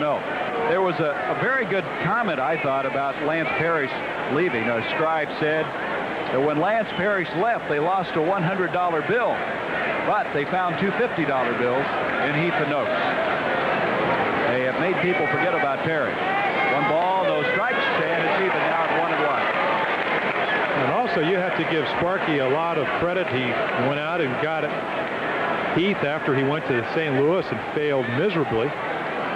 Came over here, and he was telling us the story. Look at Tanana's numbers. By the way, those 6 strikeouts equal a high for the season for Frank. He's going to move to first, getting back in time, Manrique. Going back to Mike Heath, that went over to St. Louis, wasn't able to hit. Traded over here last year, and can play a number of positions. Has been playing some right field. Good defensive catcher. He is defensively what Matt Noakes isn't. He can throw. Gary Reedus grounds that one into left field for a base hit, and now with 1 down, runners at first and second. So Reedus with his first hit of the game after flying out and grounding out. 4th hit of the game, the 2nd of the inning. And Donnie Hill, the difference in this game will come up. Boy, that opportunity to not advance a runner on the bunt hurts the White Sox, so they might have had a run. Let's go back to Donnie Hill's 4th home run. And Jim, this is one of the fine defensive plays of the year. I'm sorry, this is the one that Hill hit out. That's right. This is the one that did not stay in the park. That's right. Gibson going back. He watched it. He knew and did not attempt to go any further with it, and Hill took it out. His 21st RBI of the year. And runners now at first and second, 1 down, and Hill looks at that pitch, and it misses for ball 1. So Tanana in a jam. Reedus at first base. Manrique at second base. There they are. They're not holding him on at first base. Reedus, of course, an excellent base runner. Evans kind of bluffing like he might move behind him.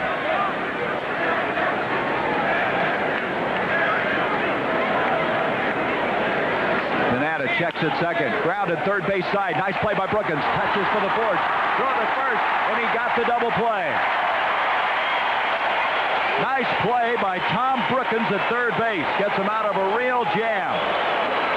No runs on 2 hits, no errors. There was a runner left on. Good defensive effort by the Tigers. Get Tannen out of a jam. Brookins alertly making the force at third, relating to Evans at first, and they take the White Sox out of the inning. Historic Tiger Stadium, where you usually see a lot of home runs hit in a high-scoring game. Right now, 1-0 in favor of the White Sox is Bill Madlock leading things off for the Tigers, to be followed by Gibson and then Trammell against Scott Nielsen, who's hung tough in there. Had a great defensive effort, bailing him out once, but other than that, he has been very masterful at times. The count goes to 1 ball, 1 strike. The White Sox 1 run on 4 hits. The Tigers scoreless. Thus far, they have been able to get to this man for 3 hits. Madlock, line drive, left field, base hit. Going over to cut it off. Center fielder Williams, he'll bring it in, and Madlock with the hit, and the 4th hit of the game now for Detroit. As you said, 4 times he won a batting championship, and he did it with his short stroke. Right there, high breaking ball, short strokes, hand separated. Blend of average and power.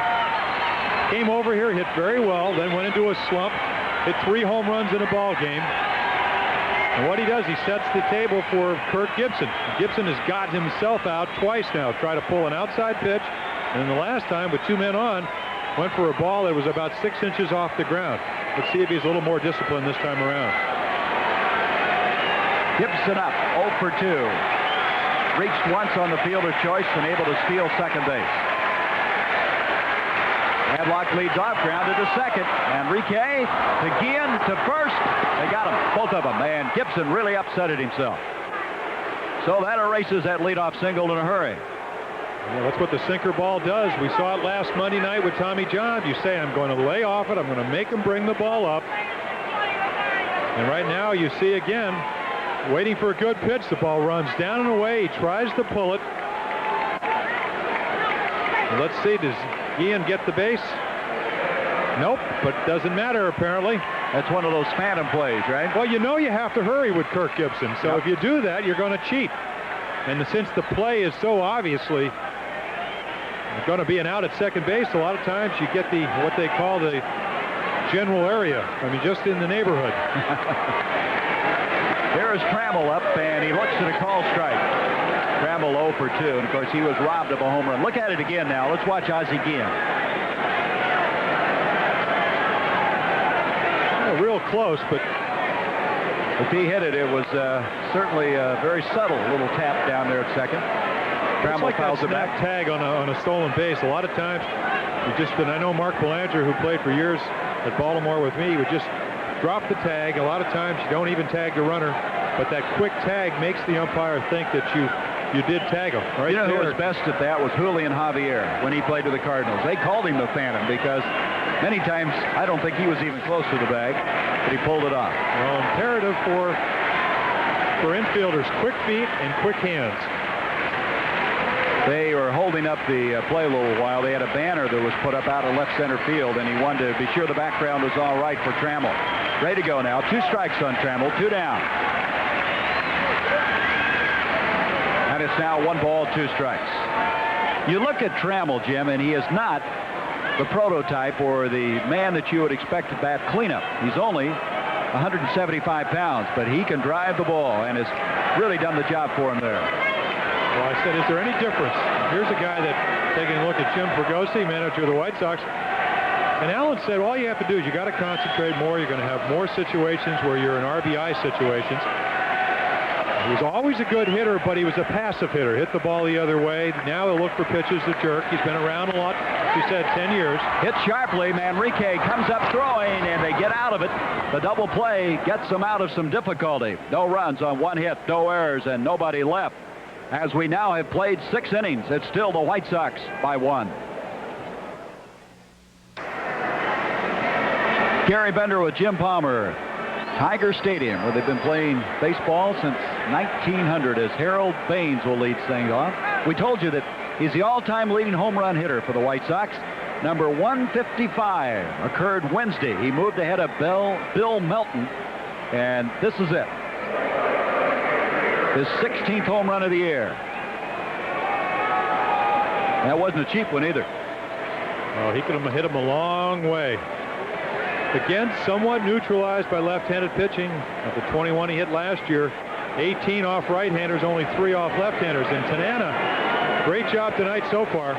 2 strikeouts on breaking balls. He's established that pitch the first time with a strikeout, and then Harold took one right down the middle. You can see how frustrated he is. He was out on his front foot that particular time, grounding out. And as you can see, You know, he's he already reminds struck me out of twice. he has a way, Gary, of getting back and lifting that front foot, his right foot, like Sadaharu, who. And what it does, it makes him wait on the breaking ball. See it? He lifts it up, but he still lift it a can't little wait. further. Yeah, right. He's not lifting it far enough, and he is really upset.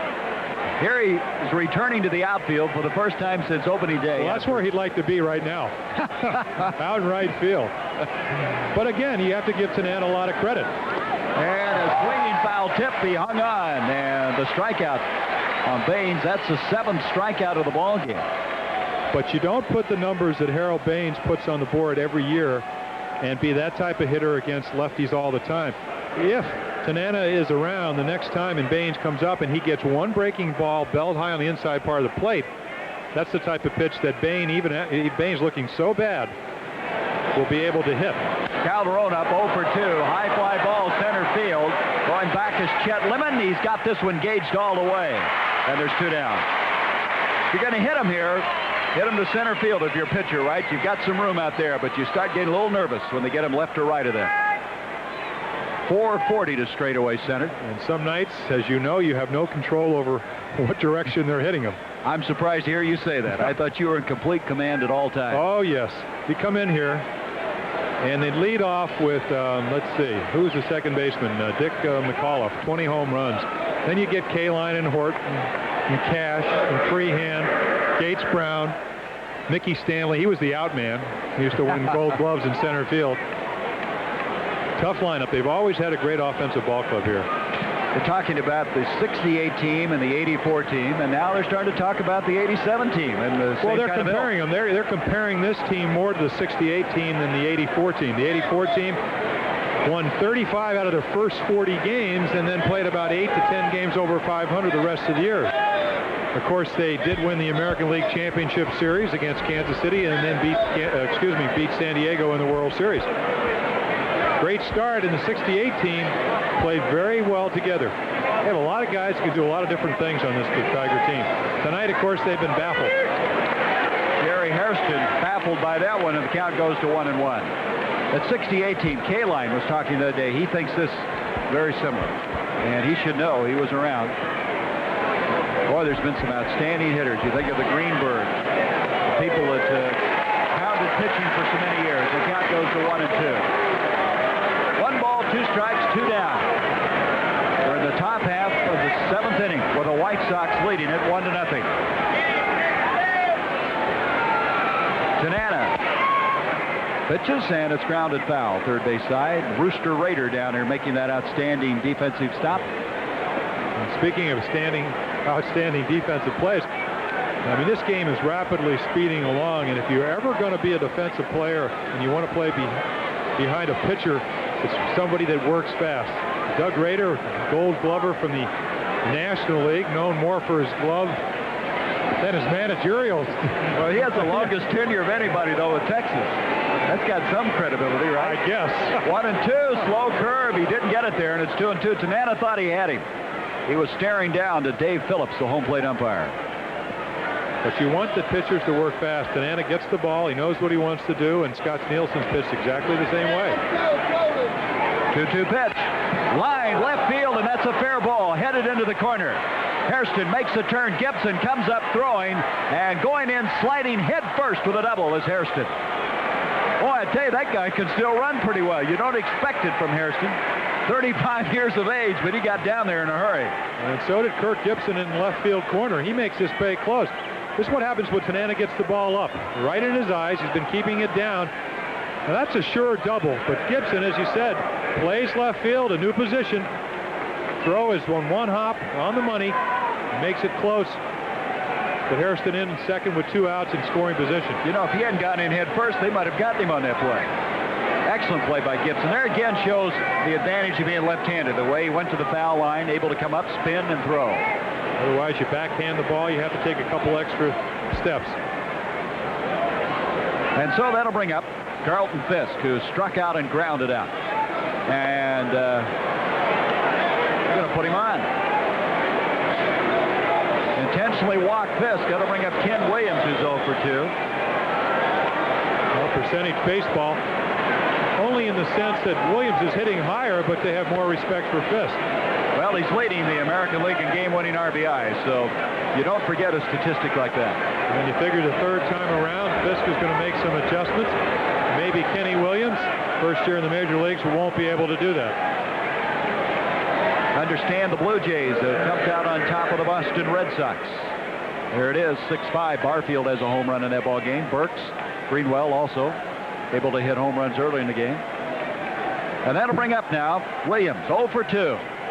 Runners at first and second, 2 down. Tanana, that was his first walk of the game, and of course an intentional walk. Grounded foul, and the count goes to 1 strike on Williams. Gary, at this point in the game, you are in a situation, sure, it's a gamble to walk Fisk, and you're playing the percentages, and if he hits a home run, it makes it 4-0 and somewhat puts you out of the game. But Tanana, I believe, realizes he cannot give up another run. He knows what kind of game Scott Nielsen's pitching.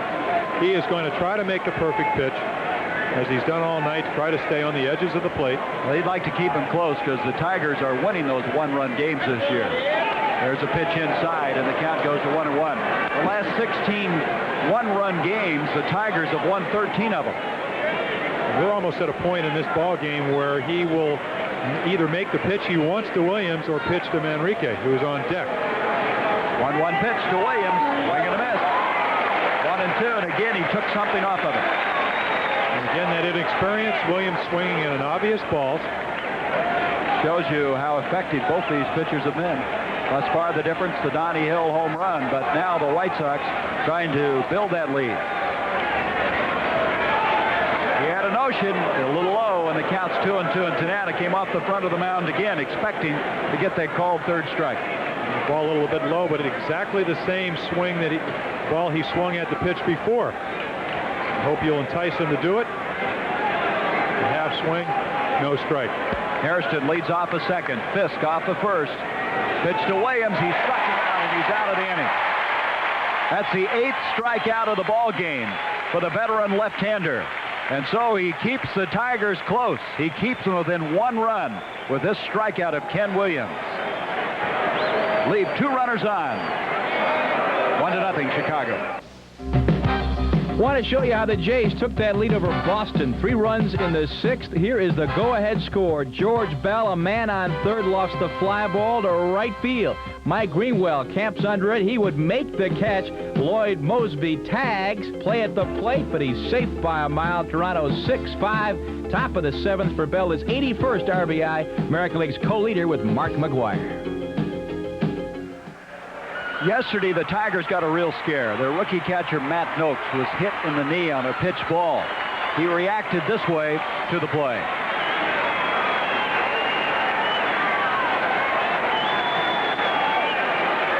The ball was kind of going behind me. I heard that if I wouldn't have moved, it wouldn't have hit me. It just kind of hit me in the hinge there. And there's some swelling, and it hurts. It's bruised and numbness down my shin, but I'm okay. I guess he's okay. He's continued on here tonight. Some concern about him earlier. He is 1 for 2, singled, eventually racing a double play and then grounded out back in the 4th inning. 1-0. The last shutout that this guy Scott Nielsen posted was July 5th. That was at Cleveland.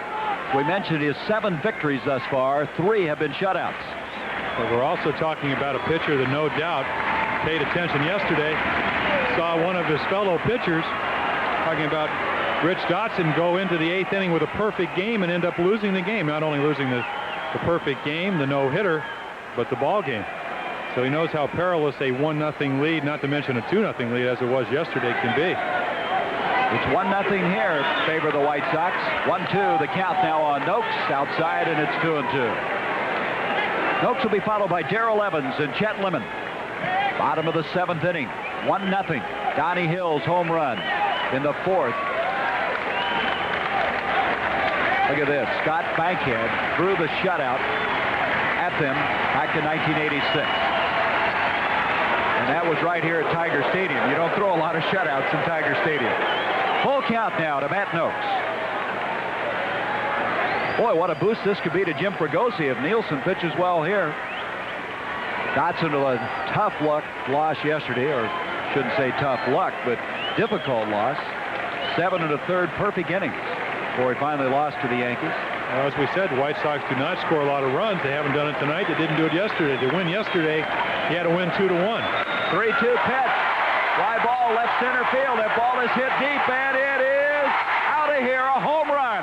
Matt Noakes has tied it up.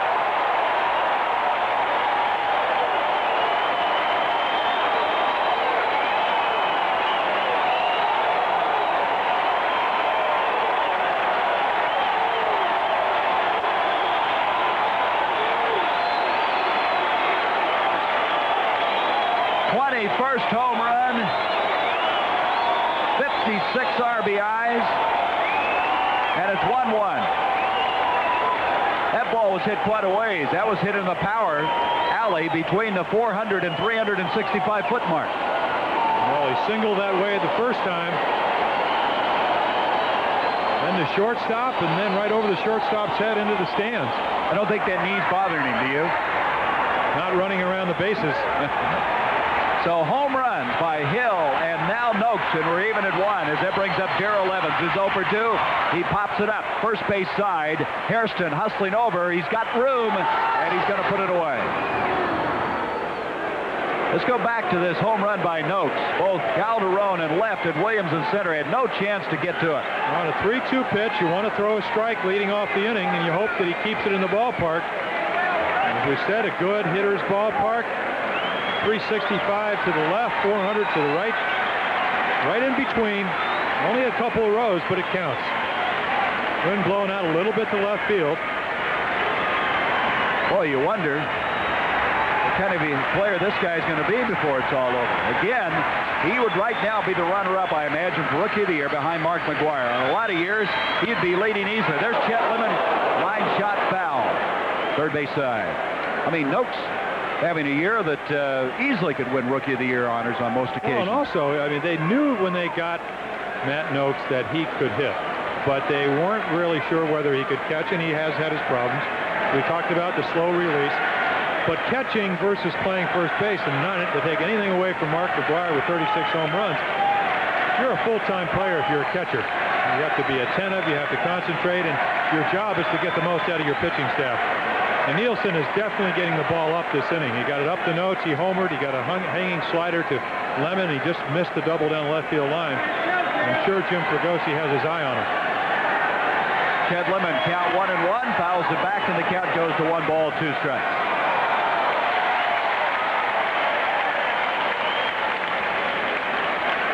Last year, the Tigers led the American League in home runs.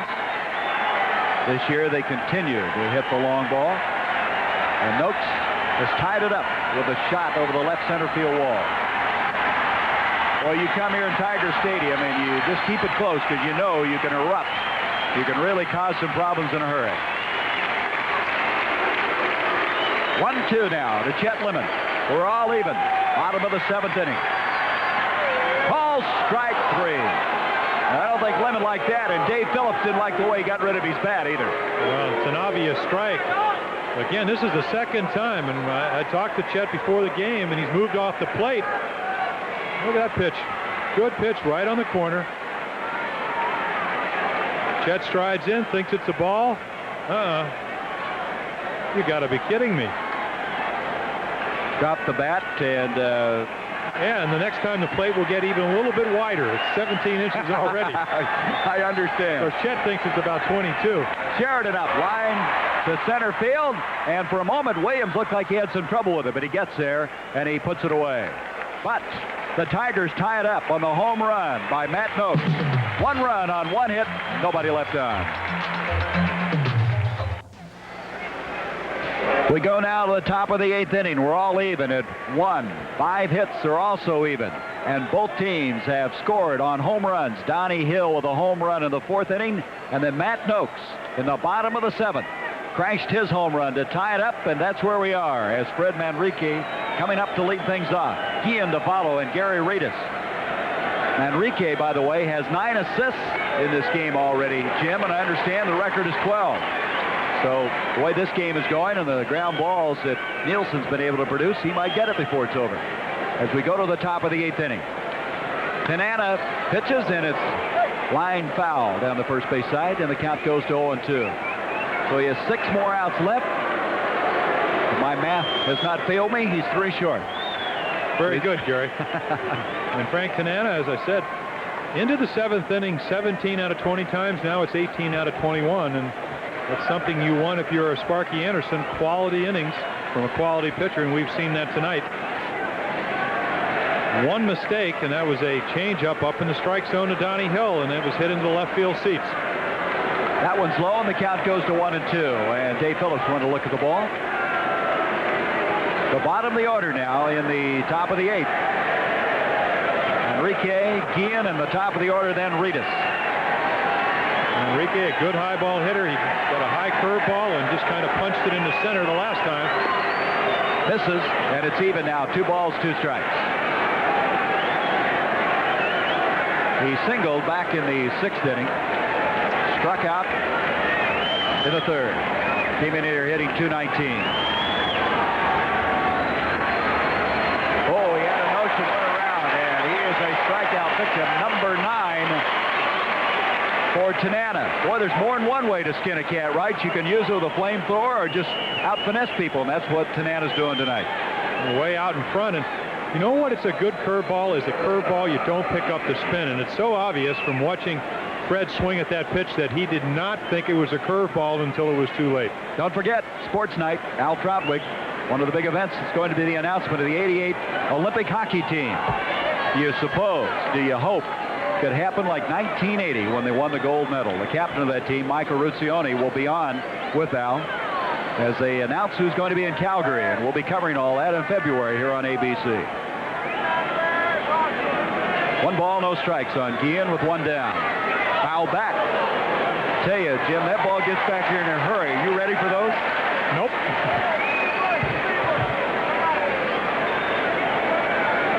Guillen already is lined out once, as you can see, also struck out. We're right on top of home plate. I don't know of a better vantage point in baseball. Grounded, shortstop. Backhand by Trammell. Long throw, got him.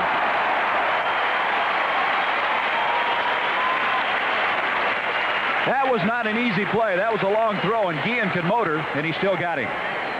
But again, Trammell, as you said, 10 years in the league. He knows he has to hurry, plants himself. Always has had a strong, accurate arm. Hurt his elbow and then his shoulder a couple of years ago, but no problem. You can sit over in the first base dugout here and watch Alan Trammell's throw. Not only a strong, straight throw does he make, but it's almost belt high every time. And then, as you said, a cleanup hitter with over 20 home runs can do so many things for you. It's quite a combination, and the guy weighs 175 pounds. Reedus is up with 2 down. He's singled and flied out and grounded out. 1 for 3.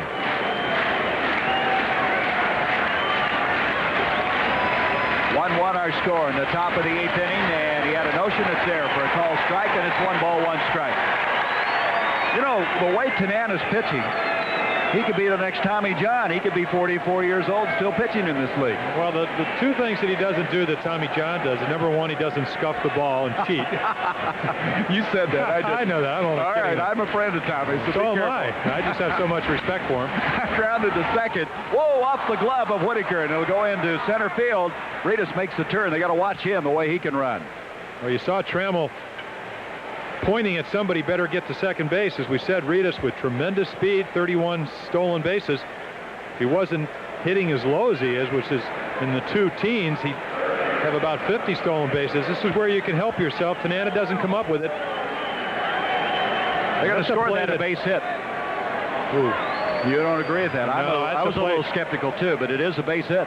Well, that's We are in Detroit, and that is a Tiger, Lou Whitaker. That's a play that he normally makes. Well, you know, he booted one on Saturday. It was almost the GOAT in the game, then came back with 2 out in the 10th to beat California the home run.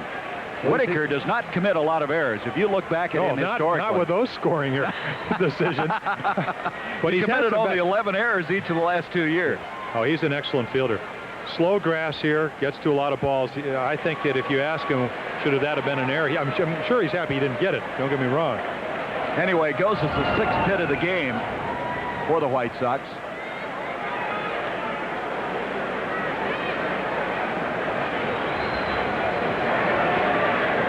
He's had some back problems, a little bit of a rib pull, so did not play yesterday. Donnie Hill, who's had the home run in this game, he's 1 for 3 at the plate and a move to first instead. Aretas, we told you, is second in the American League in stolen bases with 31. Caught stealing only 5 times. And this is one of the reasons they gave up Joe Cowley, who's out of baseball right now. They sent him home. He's had such control problems with the Phillies. I hope he recovers. Very much like Steve Blass. Never had no hitter last year, of course. Talking about Joe Cowley. Steve Blass, great 71 World Series, and then just lost his ability to throw strikes. So let's hope that Joe can go home, rest, and get his act together. There's a call strike. 1 strike on Hill. Hill looks down the third base line to Rader. Well, the thing about Cowley is that they've decided rather than put any more pressure on him, just go home, not come back the rest of this year and try to get it together next year for Philadelphia. Aretas, good lead off the first. Throw over there. 1 strike, 2 out. Well, the one thing, Tanana knows how many stolen bases Aretas has, and Aretas just coming into the league, may not have ever seen Tanana. Good running situation. You wouldn't mind to have Donnie Hill leading off the next inning if you do not be successful. Tanana with not a great move, slow delivery. So if you run, what Aretas is trying to do is run on his delivery. If he doesn't come to first, he takes enough time to get rid of the ball that he is going to probably be successful. As we said, Noakes doesn't throw well. Perfect situation. Just don't want to get picked off. 1 strike to count on Hill. 2 down. He'll go to first again.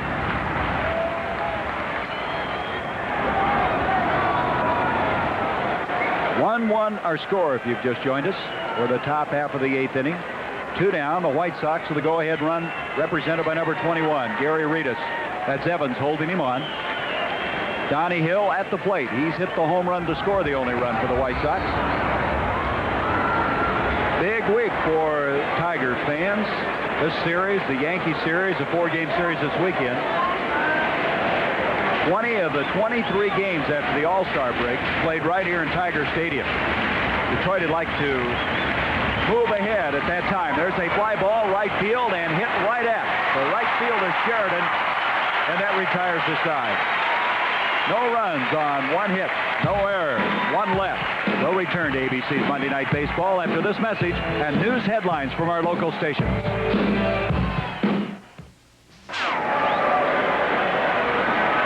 Well, Jim Fragosi's gotten back-to-back outstanding pitching performances. Yesterday, Dotson. Tonight, it's Scott Nielsen.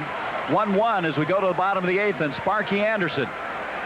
He said he'd like to be at least within 5 games by the 1st of September. And right now, he's better than that. There's a little blooper hit to right field. That's in for a base hit. Tom Brookins leads off here in the bottom of the 8th. So the hits now even at 6.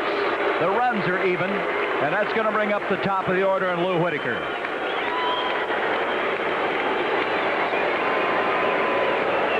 Only 1 sacrifice bunt in their last 19 games. Well, they're a team that scores a lot of runs and in bunches, and Fregosi now is going to make the walk to the mound. Oh, also, Gary, they have guys that can handle the bat, so you don't have to bunt. You can move a runner along with a hit and run. Hitting behind them right here, you can sacrifice them with Whitaker, but you also have a pull hitter that can use that first base hole, so you have a lot of options. They've started some activity now in that right field bullpen for Chicago. Nobody was up throwing prior to this.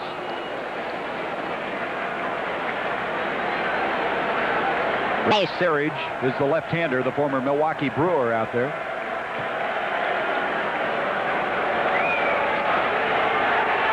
So Fregosi, who had nobody up and ready to go, just with a visit out to Nielsen. Bobby Thigpen, who has had some very good moments. Former Mississippi State standout as a right-hander up now. So Searage and Thigpen heating up as Nielsen now with the leadoff man on with a base hit.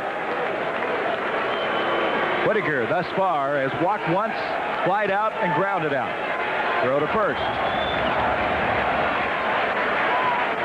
So Tom Brookins with his first hit of the game. Had a fine defensive play earlier on a force at third and a throw across the diamond to first.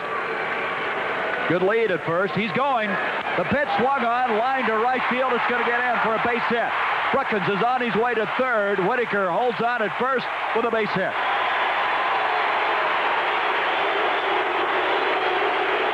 Well, that's what I was talking about. You have so many options when you have a guy that can handle the bat. You have a running situation. You can see Brookins. Is he going to go? Yes, he is. Fastball in the middle of the plate. As I said, Whitaker can pull the ball, and he does. He just hits the ball trying to use that first base hole and loops it into right field.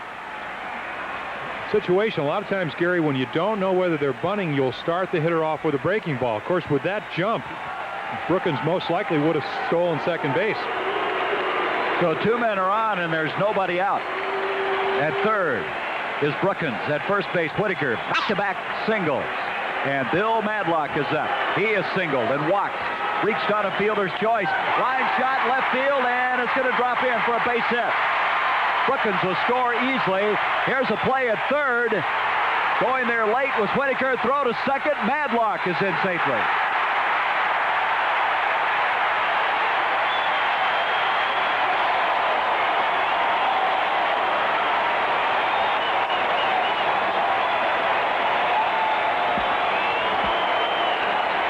Boy, Whitaker took a long time deciding to go to third, didn't he? Well, he shouldn't have been able to. 3 for 3 for Madlock. Right here, Calderon just holds the ball. Whitaker says, well, now I'm going to stay at second. And then all of a sudden he sees him hold the ball.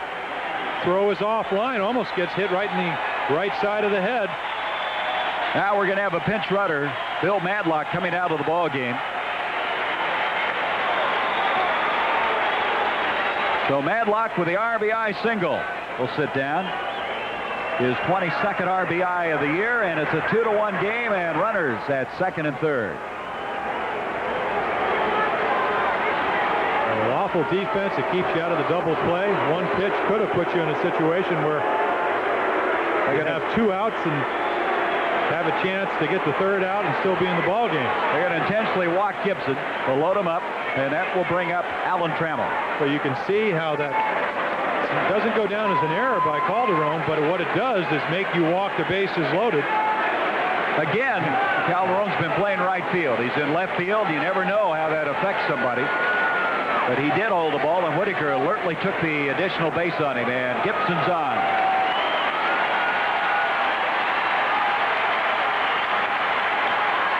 Jim Whalewander is down at second base. He's the rookie sensation with the 2-run homer yesterday. He's come in to pinch run for Madlock, and Fergosi's coming out again. And so Scott Nielsen, who's been so effective in this ball game, has run into a jam. They're going to make a change. They're going to go to the right-hander, Thigpen. Well, we have a pitching change with the Tigers leading it. 2-1. We'll return to ABC's Monday Night Baseball after this word from our local stations.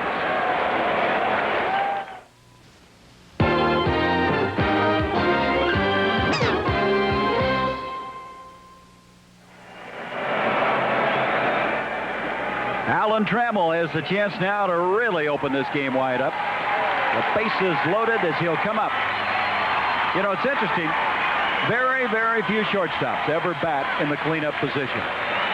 83 games by shortstop in the 4th position, and all of them by Alan Trammell. So that means the only guy playing that spot in the cleanup spot. And it has been an outstanding adjustment that Sparky Anderson made this year. When Lance Parrish left, they inserted him into the cleanup spot. There was some skepticism, but he's really done the job. 2-1 in favor now of the Tigers, and they have a chance to really add to that advantage. Nobody out. The bases are full. Thigpen. And first ball hitting Trammell. Drives in Whitaker. Also coming in to score is a pinch runner, Wellwander.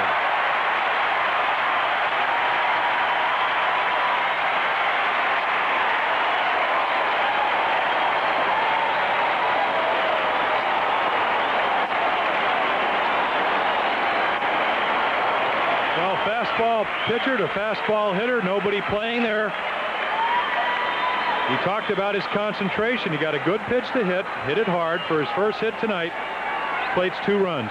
So Bobby Thigpen, 1 pitch, 2 RBIs, base hit for Trammell. And that's going to bring up Noakes, who hit the home run back in the 7th inning. 4-1, the Tigers. They've erupted after trailing most of this ball game, and a pitch inside. They trailed 1-0 after 4 and didn't even up until the 7th inning.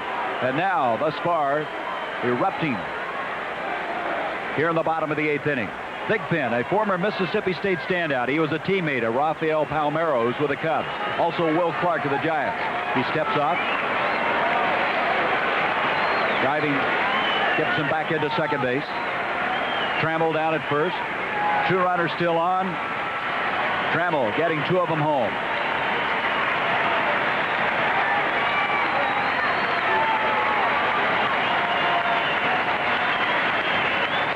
Swing and a miss, and Noakes is trying to add 3 more.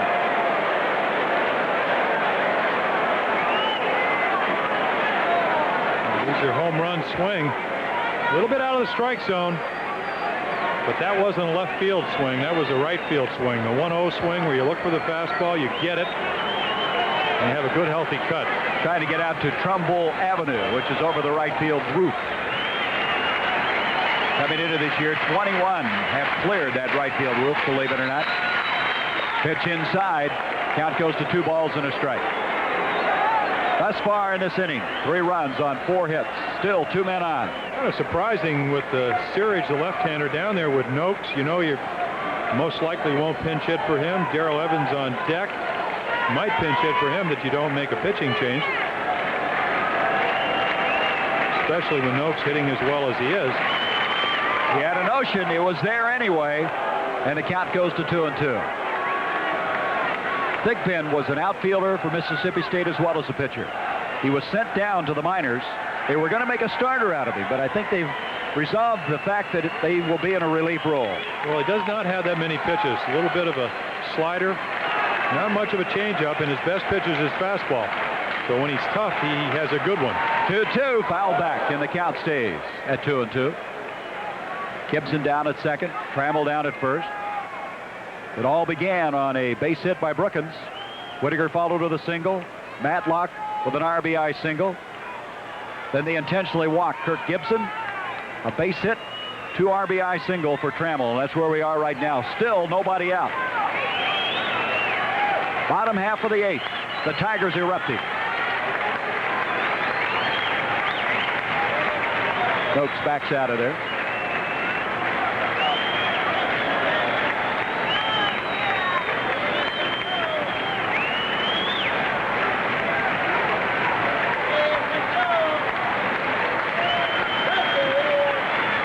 Two pitch.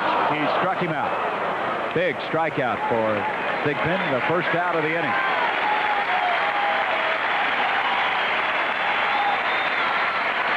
Take another look. Rings right under it. Like a breaking ball that just stayed up. You wait for it to break if you're the hitter, and it doesn't. Not in a real good location, but swung right under it. Evans 0 for 3 comes up. Still 2 runners on, now with 1 down. Thigpen, 6'3", 195-pounder. He's 24 years old.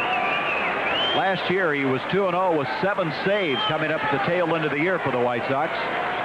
One time retired 21 batters in a row. So he's had some good moments. They think he has a chance to be a very special pitcher. And there's a call strike on the outside corner. You can see almost everything is 1 speed, and A lot of times if you're a starter, you have to, as we've seen Frank Tanana all night, you have to have that changeup, that curveball, a little bit different change of speed. So you have the fastball and the slider. Now when he's overpowering, he's effective. But when he doesn't have the good fastball, and it looks like he has a pretty good fastball tonight, he gets in trouble. Gibson dancing around at second, trying to distract him. And the pitch goes outside for 1-1. As big as Gibson is back there, you can't help but notice him the way he's bouncing around. There he is. Guillen kind of sliding behind him. He is shifted over for the right-handed hitter, should say left-handed hitter, Darrell Evans. 1 ball, 1 strike. 1 out. The runner's going, swung on and foul. Both Gibson and Trammell were moving on the pitch, and the count goes to 1-2.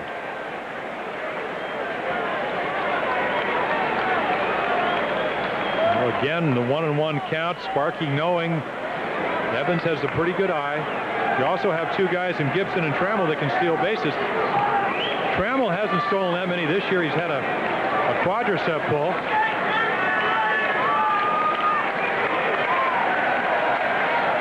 Well, Fisk hangs the sign out for Thigpen. 1-2 pitch. And he has just struck out second consecutive man. Oakes goes down. Evans goes down swinging. 2 down, and that brings up Chet Lemon. Pretty impressive couple of guys that he's wasted there. Punched out. Fisk goes out to talk to him. Looking ahead now to the 9th, it'll be Baines, Calderon, and Hairston for the White Sox, who find themselves trailing now by a 4-1 count. I tell you what, it's not too bad having a guy like Fisk behind the plate. We're in a jam. Steady, able to settle you down. He's been in these spots a few times. And what also he is so invaluable is that he knows the hitters. He knows what their strengths and their weaknesses. Of course, you can't always get a young pitcher like Thigpen to do what you want him to do. Chet Lemon up. Pitch misses. He struck out twice. Twice called out on strikes and hit into a double play. So Lemon has had a long night thus far. He'd like to do something about that, I'm sure. 4-1. 9 hits for the Tigers.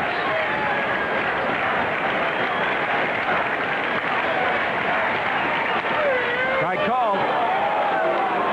Well, you said all night long he's staying back from the plate, and they're just pitching him outside, aren't they? Well, but they're able to do that, and I'm sure that Chet's saying right now, he said, I'm not really sure where that strike zone is out there, but you can also understand where he wants the ball. He wants the ball from the middle in, or at least from about 2/3 in, and if you get the ball away, and Thigpen's been able to do it, Nielsen's been able to do it, he's just taking those pitches. He thinks they're balls.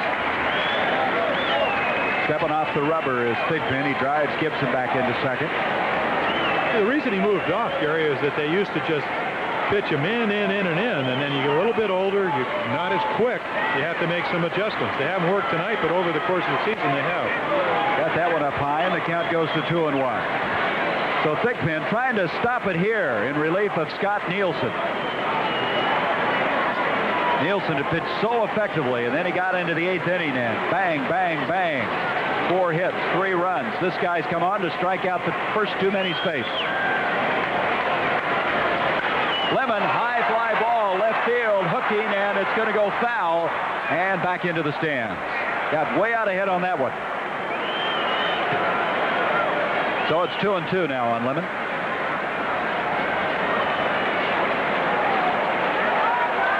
Thigpen, 4th round draft pick of the White Sox. This is his 2nd year in the big leagues. He'd like to strike out the side. 2-2 on Chet Lemon.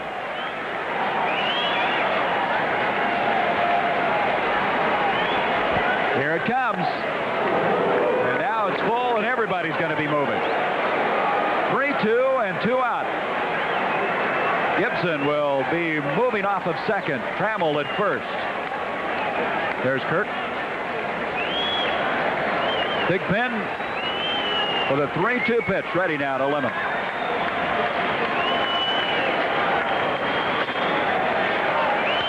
Fly ball, right field.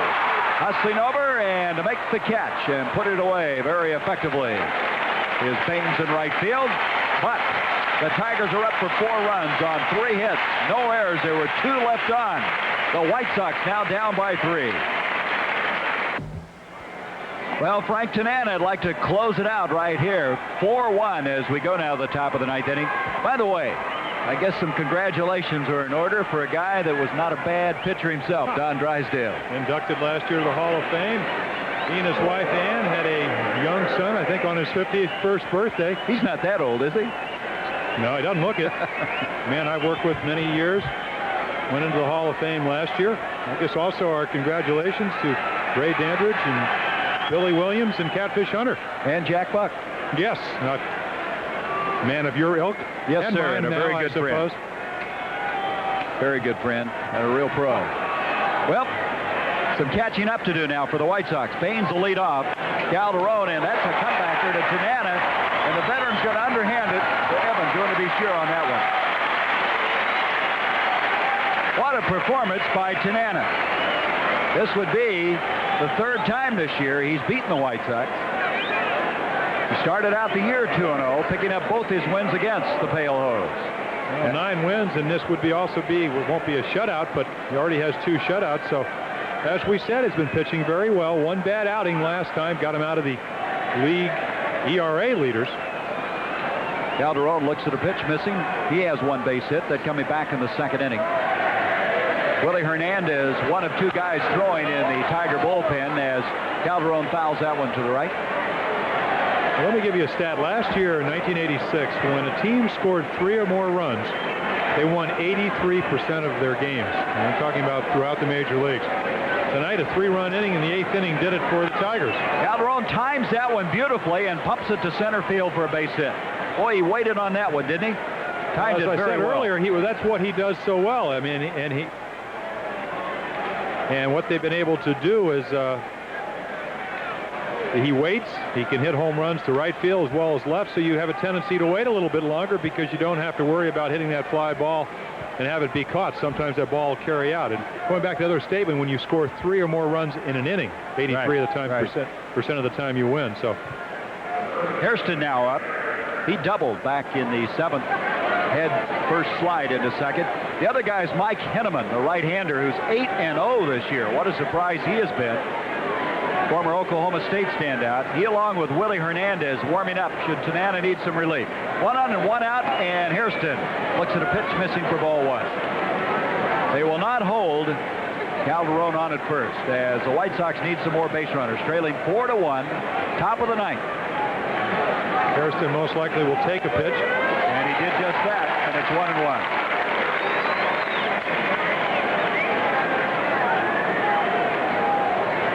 Double the last time on a high fastball. So what he'd like to do is get a ball up in the strike zone. Tanana can end the game with a good pitch. Ball down the strike zone. He'd like to get on, and they get the tying run at the plate. And this one's going to miss, and it's 2-1. And so Sparky Anderson didn't have this one put away yet. Now, Sparky's been around. The man that's won 600 games with 2 teams, 12th winning manager of all time. 2-1 pitch. Grounded foul, 3rd base side. And the count evens at 2 balls, 2 strikes. Well, this game was in favor of the White Sox. They were leading 1-0. A solo home run by Donnie Hill back in the 4th. Then Noakes tied it up with a home run in the 7th. And the Tigers erupted in the bottom of the 8th. 3 runs on 4 hits. And we're now at the top of the 9th. 1 down and a runner on first. Grounded to 3rd. Brookins goes to 2nd. They get the force error. There'll be no chance to double him up at first base. This telecast is presented by authority of Major League Baseball and may not be reproduced or retransmitted in any form without the express written consent of Major League Baseball. And so Tanana now is 1 out away from picking up the victory. We talked about Carlton Fix. This is a situation where it doesn't matter how many home runs. As you said, 3rd behind Bench and Yogi Berra. This is where he'll bunt. Tom Brookins at 3rd base, playing behind the bag. Fisk looks down there, and Brookins moving back, now moving in. This is the type of guy knowing that he needs to get on to put the tying run at the plate. good situation to drop one down. Didn't look like he's going to there, though, did he? Inside pitch, but let's see what he does this time. 1-0 now on Fisk. Down at first on the fielder's choice is Hairston. 2 down, Tanana. 1 out away from registering a victory.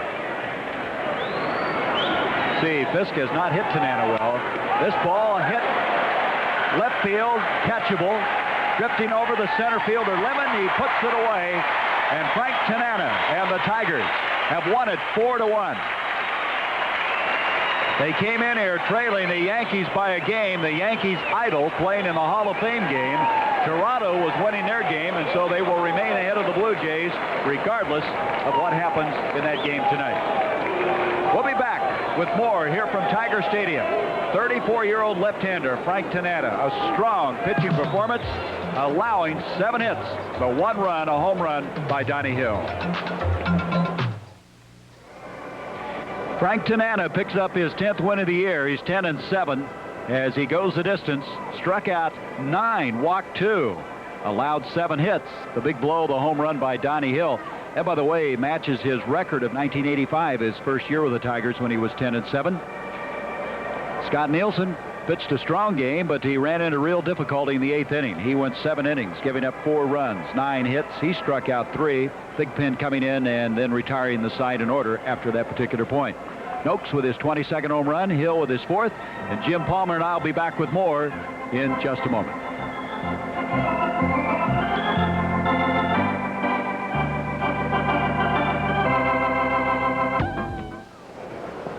The Tigers 4-1 over the Chicago White Sox. Frank Tanana going the distance, winning his 10th game of the year, and as you've said all night long, he's changed his style, but it's still a very effective style. Well, really not this style. I mean, the end result is the same. This is Frank Tanana that I knew back in 1975. Doesn't throw as hard, but hit the corners, change speeds, 9 strikeouts. I mean, phenomenal performance. Very strong performance, and getting this very important series underway and on a successful note before this 4-game series of the Yankees. Well, what he did was what all good pitchers want to do. You want to keep your ball club in the game. One, maybe you'd call it a glaring mistake, a ball up to Donnie Hill for the home run. He kept them in. They're leading the league in home runs and runs scored. And they had that 3-run inning, in the 8th inning and won 4-1. Now, he may, pitch till he's 44 like Tommy John? Well, I said, and I think Frank is listening, I said the 2 differences that number 1, he doesn't cheat, and number 2, he doesn't throw a sinker. What do you think about that, Frank? Well, I'll tell you, if the good Lord just keeps me healthy and keeps me in the game, then we'll just keep playing. Let me ask you one question. We talked a lot about Matt Notes. We know about his offensive abilities, the home run to left field, a couple of hits. They said he doesn't throw that well. He didn't have to do that tonight, but it looked like he called a great game. You hit his glove all night. Well, what is your assessment as far as his defensive abilities? Well, I'll tell you, Jim, Matt has just been outstanding right from the start. In spring training, they were really leery about putting him back there. We're going to break him in slow. But, right from the start, he's just done a great job. He's improved 1,000%. He just gets better every day. And he's got a big glove that's easy to hit. Let me ask you a question. You were with the Tigers last year. They had the best second-half record in the American League. Your assessment of how well you're playing now and what your chances are of winning? Well, Jim, I'll tell you, there's nobody playing better. We're doing all the things that are necessary to win, winning the tight ones, and winning the come-from-behinds. We're healthy. The guys are just picking each other up. It's a full-team effort. And I like our chances a lot, believe me. If we can stay healthy and, just keep going after. This club goes night after night, regardless of the score, our standings, and they're just a great character on this club and a super bunch of guys. Frank, there were a lot of people that thought maybe you guys were out of it. You were, 11.5 out by May 5th, but the guy by the name of George Lee Anderson didn't agree with that. He kept saying you're going to be heard from, and that's starting to happen. Well, I'll tell you, he, everybody jumped off the ship. Of course, there weren't many to start with, but when we started off so slow, Sparky really boosted us. I'll tell you, he's really some kind of manager. He wanted to say those things just to, take the pressure off the guys, keep us loose. They ridiculed him, but I'll tell you what, he's about as dumb as a fox. One other thing about a guy that you acquired about a month ago, went 3 for 3 tonight, Bill Madlock. 4-time batting championship, most valuable player. What does he mean to this ball club? Well, I'll tell you, he just fits right in, Jim, with his experience, with his winning attitude, his ways in the locker room. when he comes out and steps between the lines, he knows exactly what's needed. You know, he's bunted, he's hit the home run, and he's provided some tremendous leadership in the clubhouse. So, you know, he's been a great addition to our club. Frank, congratulations on a very well-pitched game tonight and to the Tigers. Well, thank you very much, Gare. Frank Tanana picking up the victory as they start this 3-game series. He's now 10-7 with the 7-hitter. The only mistake he made was to Donnie Hill. Jim, your thoughts now overall in this American League East? Well, they're fooling me. Every time I thought Toronto was going to run away with it, and tonight you can see it was 8-7. They were, I guess, Boston had gone back on top. I think Detroit has a great chance of winning, but their biggest problem is that if Trammell or Whitaker or one of their key people get hurt, they don't have as much depth as the Yankees. And we did a Yankee game last week, and the one thing about the Yankees is they have about 30 guys that they're using on their major league roster between Columbus and New York. And the one thing worries me about the Yankees is Willie Randolph with the arthroscopic knee surgery. Toronto has a great ball club, but they don't have a lot of backup. So Detroit, as Frank said, is playing extremely well. You have a guy that's won 600 games, their manager, and he'll give a credit to the players. I mean, the reason that the Tigers are playing so well, they are doing everything right, defensively, offensively, and they have a good manager. I think he'd be a great guy to play for. We went down into the clubhouse before the game. He talked about how positive everything has been, and he kept talking about our pitching. You know, he's really excited about how his pitching is coming around. Well, they're in the middle of the pack, but as we said, home run leaders in the American League, also leading the league in runs scored, and I think they have surprised Sparky in that respect. Well, Jim, I've enjoyed it as Detroit 4-1 over the Chicago White Sox. Tanana with the win. Scott Nielsen the loser. Hill and Noakes hitting the home runs in this ball game. Coming up after your local news, ABC News Nightline. Tonight on Nightline, is the government doing enough to combat this killer? Should experimental drugs be available to people with AIDS? Later tonight, following Nightline, ABC Sports presents Monday Sports Night with host Al Troutwig. The selection of the 1988 Olympic hockey team, a special look at the Special Olympics, plus guests George Brett and Jackie Joyner-Kersee and more. It all begins following Nightline tonight on ABC Sports. Tonight's game was produced by Peter Lasser, directed by Ned Simon, technical director Rich Gelber, associate director Earl Woody Fryman.